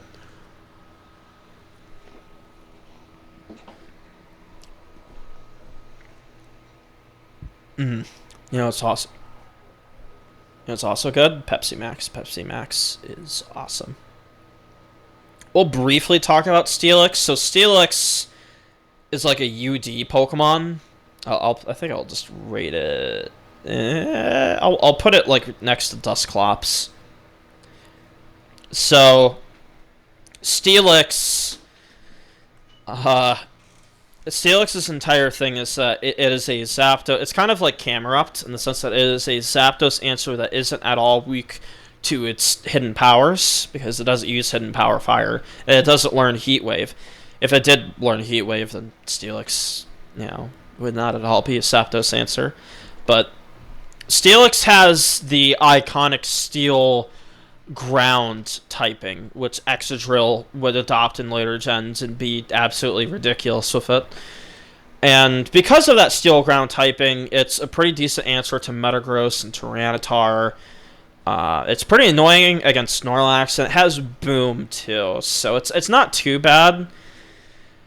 On the other hand, though, it's pretty weak. It doesn't really have the stats to really use that type. It doesn't really have the moves either. If it had like a massive attack stat with Meteor Mash and EQ, if it had like, I don't know, base 130 attack, that would be insane, right? Like Steelix would obviously be like super good, because now you'd have a Pokemon that is threatening to drop stuff left and right. But Steelix is a pretty weak Pokemon. It only has like 85 attack, I'm pretty sure, so it's not hitting very hard. I mean, it's bulky on the physical side, but a lot of the times, these physically bulky Pokemon in OU tend to have huge attack stats, and Steelix, in comparison to them, is very underwhelming. So, I am interested to know like how Steelix would do in UU. Whether like it would be too good for you or not, because Kangaskhan is like the best Pokemon in the tier, right? And so is Arcanine.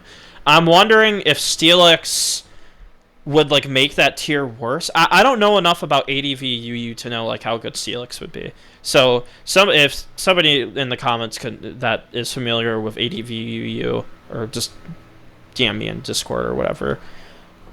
No.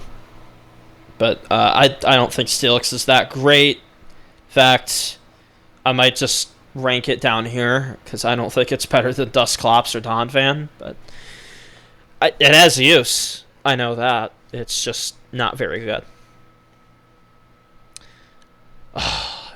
And now we're about to talk about probably my favorite Pokemon in ADV OU. I want to put you in S tier so bad, but... Oh, man. What can I will put it at the top of A, and here's why. People have said that yes, Suicune has a lot of issues of passive damage, blah blah blah, but here's the thing.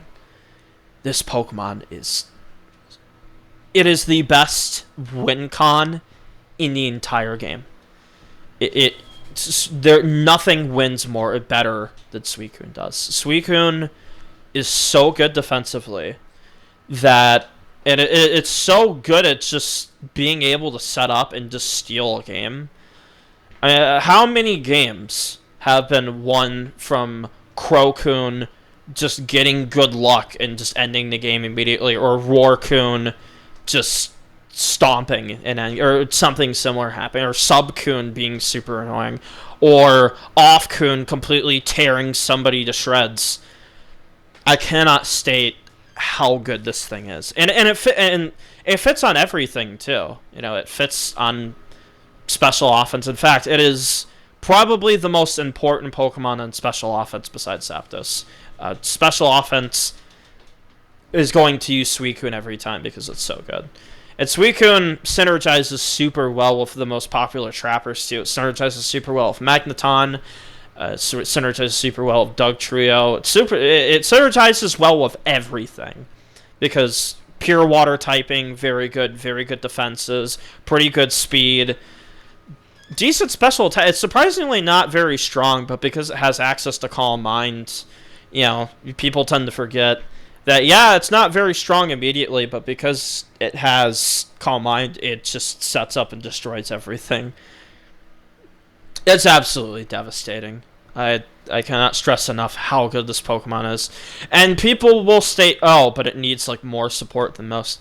Here's the thing. When you give Suicune any amount of like support at all, it is so utterly devastating defensively and offensively that there are games where it almost just feels like it's impossible to deal with. Like, Coon comes in, Calm Minds, and you might just lose. It's so good. And the only reason why I don't put it in S tier is because I think its flaws... It doesn't shape the metagame in the same way that something like Dugtrio does, or Blissey, because I'd argue that Blissey's metagame shaping appearance is technically more impressive because it answers stuff more defensively, and its support capabilities are, make it a bit more splashable and like defensive stuff. But come on, it's definitely the best special sweeper in the tier. It's definitely the most consistent one, and it's probably the most feared one as well. It's to what Tyranitar is physically. Tyranitar is the most feared physical sweeper. Suicune is the most feared special sweeper. By a mile. It's so good. Now, obviously, it is weak to spikes and passive damage, and, because I really need to stop doing that. Because it has access to, it doesn't have access to recover, which if it did, it'd be insane. It would probably get banned if it got access to recover, because then you'd be able to do like mono Coon sets with recover and substitute, and that would be absolutely insane. Thank God that's not a thing. And yeah, I love this Pokemon. I use it every opportunity I could use it. If I didn't already rank Dugtrio in S tier, I would put Suicune in S tier if I had a heartbeat. It's so good. Swampert. Probably the most defining physical wall in the tier. I think I'll put it above Blissey, just because, like, again, it could be argued that Swampert is more splashable than Blissey is. Just because, first of all, it is the best physical wall in the tier. Bar none. Because it answers the most dangerous physical sweepers. It answers Salamence, Aerodactyl, Metagross, Tyranitar. That immediately just sets it apart from all the other physical walls. Because something like Flygon doesn't really do so well into like Choice Band double edges or whatever. Whereas defensive Swampert just lives forever. It heals in sand. It never dies. It will just answer Dragon Dancers forever. It is so good. It's so strong defensively that entire strategies are built around the idea of either beating Swampert into submission, using mixed attackers to lure it, or just blowing up on it. And even then, sometimes it's not enough because Swampert has infinite amounts of longevity. It's super bulky. It's pretty strong, too. Like, offensively, it's really, really potent with its stabs. It's got Stab Earthquake, Stab Water. It's got a good amount of utility moves, too. Roar, Protect. Swampert has, over the years, fit on the most iconic defensive teams in the metagame, period.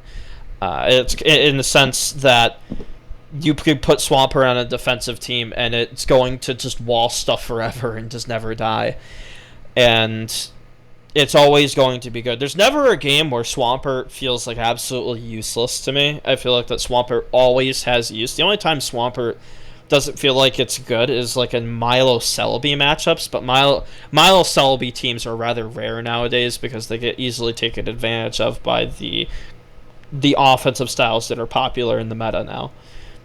And we were just talking about defensive Swampert. Offensive Swampert is absolutely incredible because it hits because it doesn't just answer stuff defensively. It also answers Tyranitar and Metagross offensively because it destroys them with water moves. Its ground stab slams Jirachi, slams Blissey, hits Snorlax pretty hard. Everything else, even if you resist water, you probably aren't going to resist ground. And if you resist both, you don't resist Ice Beam. And then there's Endeavorpert. Endeavorpert is kind of slept on. I don't really see it as much as I used to, but it's very, very, very good. It's a pretty potent sweeper. It's kind of... I see Endeavor Swampert in the same light as I do Kingdra. In the sense, like, once you eliminate all the problematic Pokemon that will get in its way, it's absolutely devastating. Very, very, very strong anti-offense Pokemon. Even good anti-defense Pokemon, because it forces certain plays with Endeavor. And it's probably the best Endeavor user, bar none, because it's immunity to sand. It's a very, very strong Pokemon. Do I even have the energy to talk about Swellow? I'm not... Okay, we'll rank it. Because to honor Vapakuno, who I am a student of, I'm going to rank Swellow in the D tier. Again, the D tier is stacked. Jesus Christ. Swellow's entire niche is that it is a Endeavor user that also gets Baton Pass. So, Swellow has probably one of the most interesting sets in competitive Pokemon history, where it uses a Starf Berry. It like subs down to a Starf Berry, then Baton passes it away, then comes back later, and it could Endeavor something. It's really cool. You almost never see it, but it's cool. Tauros, basically budget slaking. It's not good. Don't use it. I don't know if Tentacruel gets Rapid Spin yet or not. Typhlosion. It's basically Charizard without the flying typing. that's all Typhlosion is. It's Charizard without the flying typing. And therefore is kind of worse. Oh boy, here we go. So this is Tyranitar. This is the best Pokemon in the tier. And that is not disputable. I don't care if you are Jirachi or ABR or whatever Skarm supremacist cultist you are, Tyranitar is the best. And here's why. Just from an offensive standpoint, the only Pokemon physically that comes close to Tyranitar's dominance is Metagross. And even then, Tyranitar is a better mixed attacker than Metagross. So offensively, it's just better because it's a better mixed attacker. It does everything in the tier as well. It's a great defensive Pokemon. Not as good as it is in DPP. In DPP, it is insane. And one day I'll get to the insanity that is defensive Tyranitar at DPP. But Tyranitar defensively, you'd think it wouldn't be as good because it's 4 times weak to fighting. It's weak to water. It's weak to ground. It's weak to steel. It's weak to grass. It's weak to bug. That's a fuck ton of types that it's weak to. Tyranitar is so bulky and so threatening offensively that it can just no-sell attacks and just destroy you. Dragon Dance Tyranitar is the end-all, be-all sweepers in ADV OU. It is the ultimate sweeper. It is by far the most powerful one. But even if it's not sweeping you, as I mentioned, physically, bulky tar, amazing, hits stuff very hard, tanks attacks like it's nothing while dishing out tons of damage. It's incredible. Pursuit tar is pretty much the only like pursuiter that's good.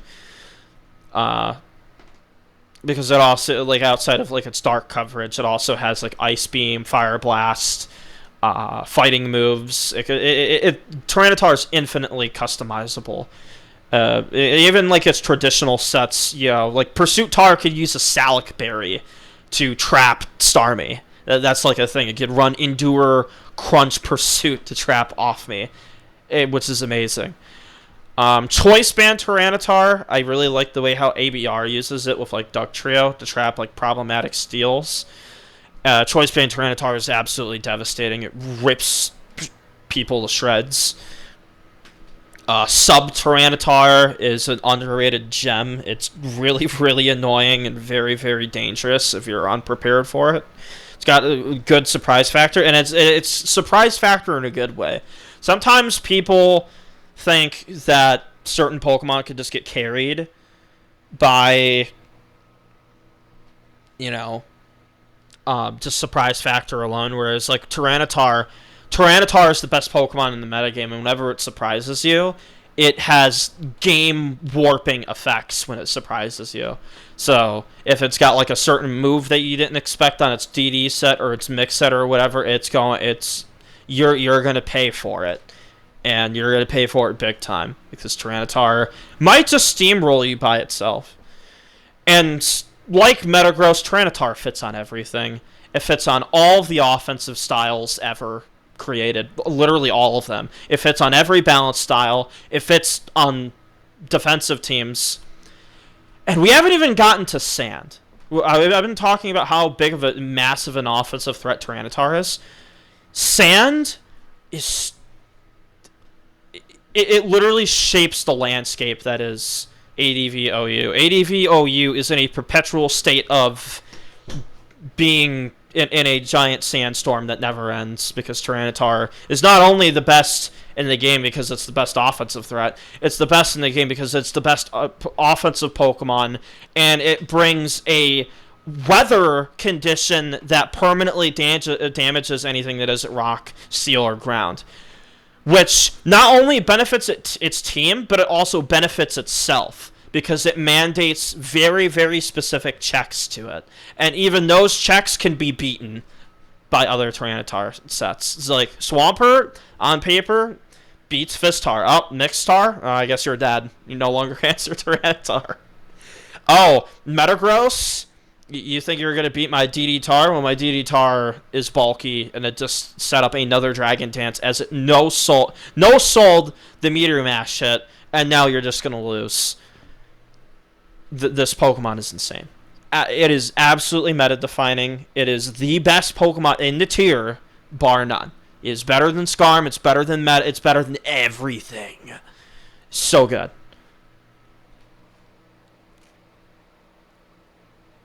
And then we got Umbreon, which... Umbreon sucks. Okay.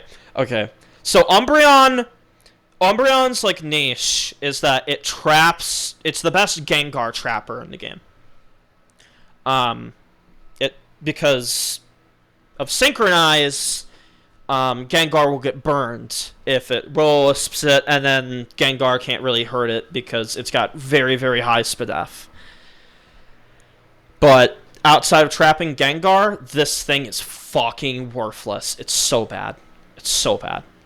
I know Disaster Area might be upset with the notion that Umbreon it sucks, dude. Sorry, this Pokemon's garbage. If you aren't matched up against a squad with a Gengar, this thing doesn't do anything. Because it doesn't beat any of the Calm Minders. It doesn't beat Zapdos. It doesn't beat... really any physical attacker. All the physical attackers dick on it. I guess it could be kind of annoying to Miss Dravis? No, because Miss Dravis just traps it. So no.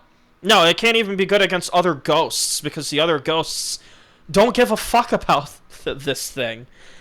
It's still going to do its spin blocking nonsense regardless. And if you don't have a spinner, then they're fine with that, because it's just a stall and stall matchup at that point. And they probably have a Snorlax or something that completely destroys you, because you're using Umbreon instead of a Pokemon that isn't useless outside of trapping. This is a certain somebody's favorite Pokemon. It's actually not that bad. I'll put it above Tauros. So Ursing is a very devastating Sword Stance user on like Paraspam. It's always seen with Magneton, right? And you see it on like Speed Pass or maybe like certain niche Paraspam stuff. It's definitely better on Paraspam than Marowak is, because Ursing is a lot more immediately devastating. Or, well, no, that's not true. Marowak is immediately more devastating, but, like, Ursing is better at cleaning games than Marowak is, just because Marowak has the whole problem of its stab being resisted by, like, stuff like Salamence or whatever. Ursing does not have that problem at all. Ursing just plows right through Salamence. And yeah, that's really all it does. It just SDs on those type of teams with like speed control of some kind, and then it may or may not win. Vaporeon, which is one of my favorite Pokemon to use currently. I'm going to actually put it above a lot of stuff, because I think bulky sub-pass Vaporeon right now is insanely good. It's super, super strong. And I think defensive Vaporeon is dog shit, though. It's awful. It's terrible. Do not use defensive Vaporeon. Offensive Vaporeon, though, is amazing. Whether you're using it to pass bulky subs... Oh, I have hiccups now. I'm also starving, too. After this, I'm going to make some food. Or you could do like the classic Salic Pass Vaporeon, which is also pretty good. Venusaur is another underrated gem. In fact, this might be a controversial ranking, but I'm going to put Venusaur up here. This might seem like heresy to some people, but I do think Venusaur is this good. So Venusaur is the ultimate stall killer. It humiliates stall. Unless the stall team has Celebi, that is a team that is going to get steamrolled by this. Venusaur has Sleep, it has Leech Seed, it's almost always paired with Spikes and Sand, so it's even more annoying. The really bulky water types and Claydol that defensive teams like to rely on, or Snorlax, those teams hate Venusaur. They can't do anything to it. They just have to pivot around it all match and just hope for the best, as Venusaur enables its physically oriented teammates all the opportunities in the world to do whatever they want.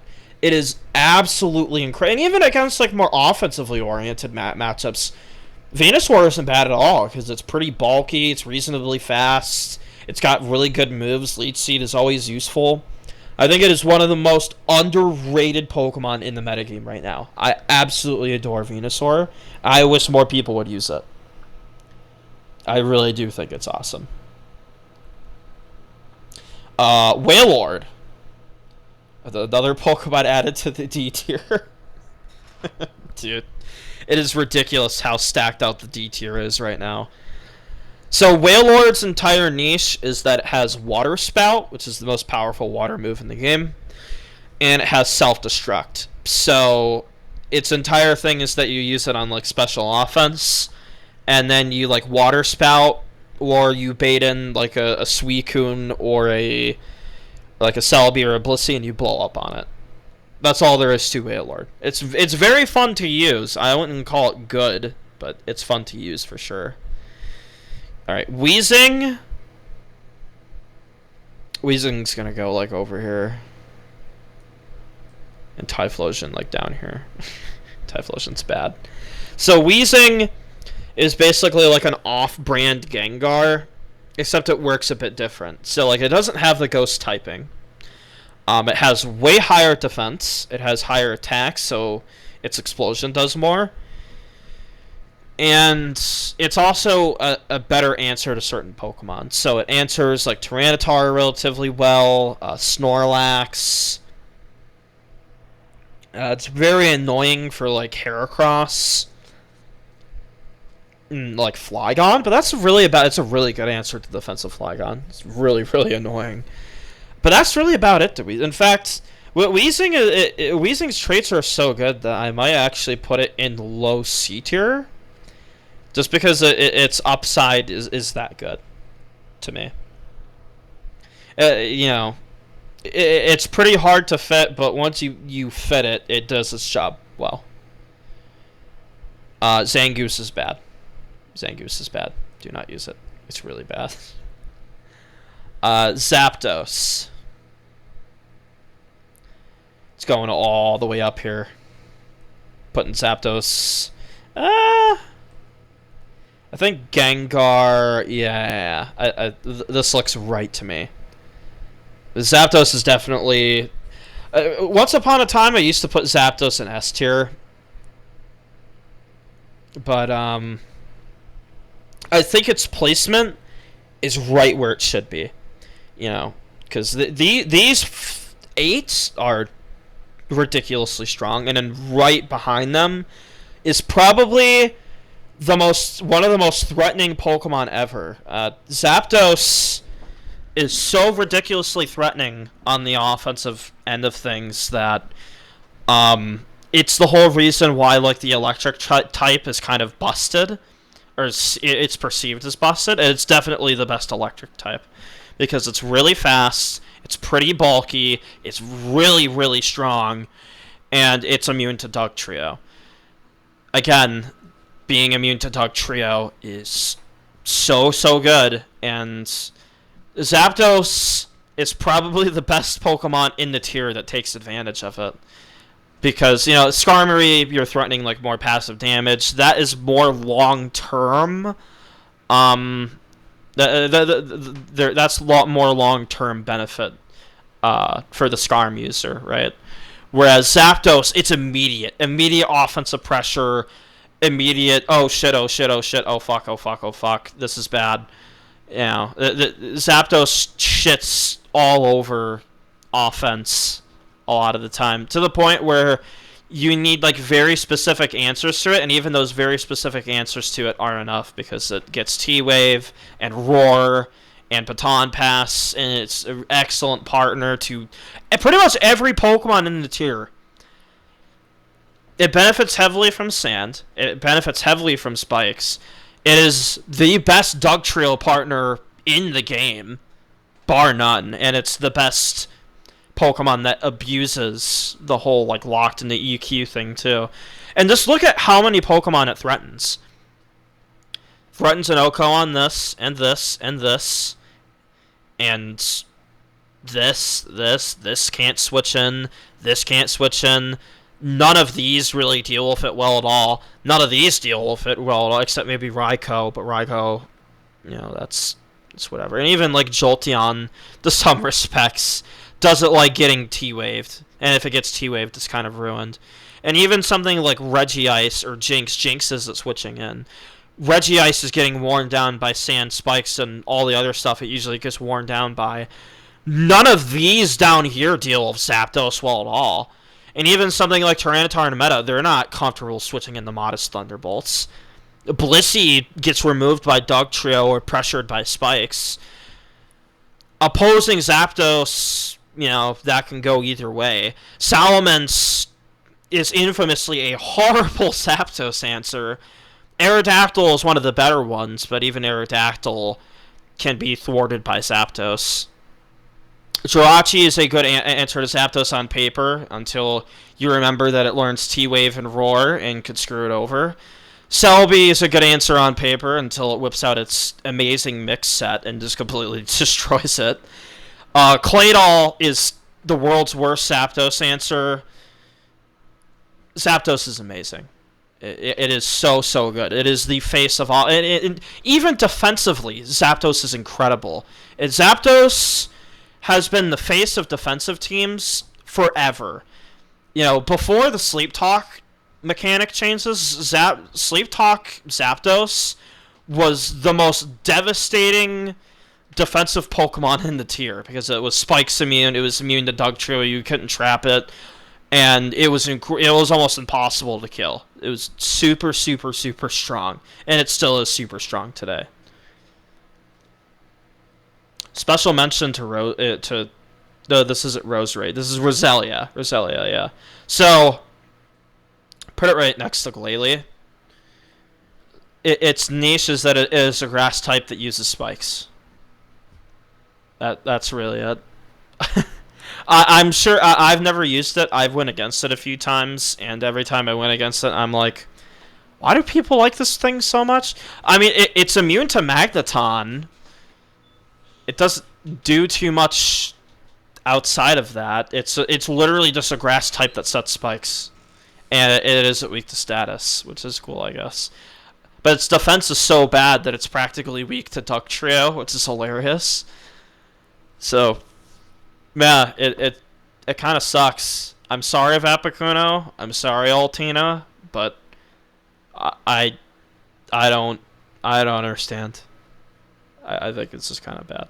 And then I guess we're finishing with Misdreavus, which is going right into C tier because it is really good. I think I'll put it behind. I'll put it above these guys because it is a very, very, very good spin blocker. So Misdreavus is the alternative spin blocker to Gengar. It is actually the superior one. It is the best spin blocker in the tier, bar none, because it completely blinks Claydol, all match. It does really well. It completely destroys Fortress. Fortress, I mean, Hidden Power Ghost, whatever. It doesn't run that often at all. Sutar, Sutar isn't doing too much to it. Defensive Starmie has to get lucky to beat it. It's just a very, very, very good spin blocker. And it's definitely one of the more underappreciated Pokemon in the tier, for sure. And we're finally done. After, I think, like 2 hours, maybe even 3, I haven't been keeping track. All I know is, like, I started in the afternoon, and it's, like, dinner time, and I have to make dinner. So, this is my official ADV tier list. It looks a lot different than it did last year, I know, or even like a few months ago. Like I did not rate Duck Trio as highly. I didn't rank Moltres as highly, but my perspective on like how the metagame works as a whole has changed drastically. And honestly, this is like my final tier list. I really do think that these are like the best Pokemon to use. This is what the metagame is right now. And yeah, so for any like newer players that are watching, these are the guys that are good. Go crazy and use them. Don't use these losers though. You use these when you're already good at the game. Don't start out with these. But that's gonna be it for me. I am very hungry. I'm gonna go get food, and I don't know when the next video is going to be made, but relatively soon. So look forward to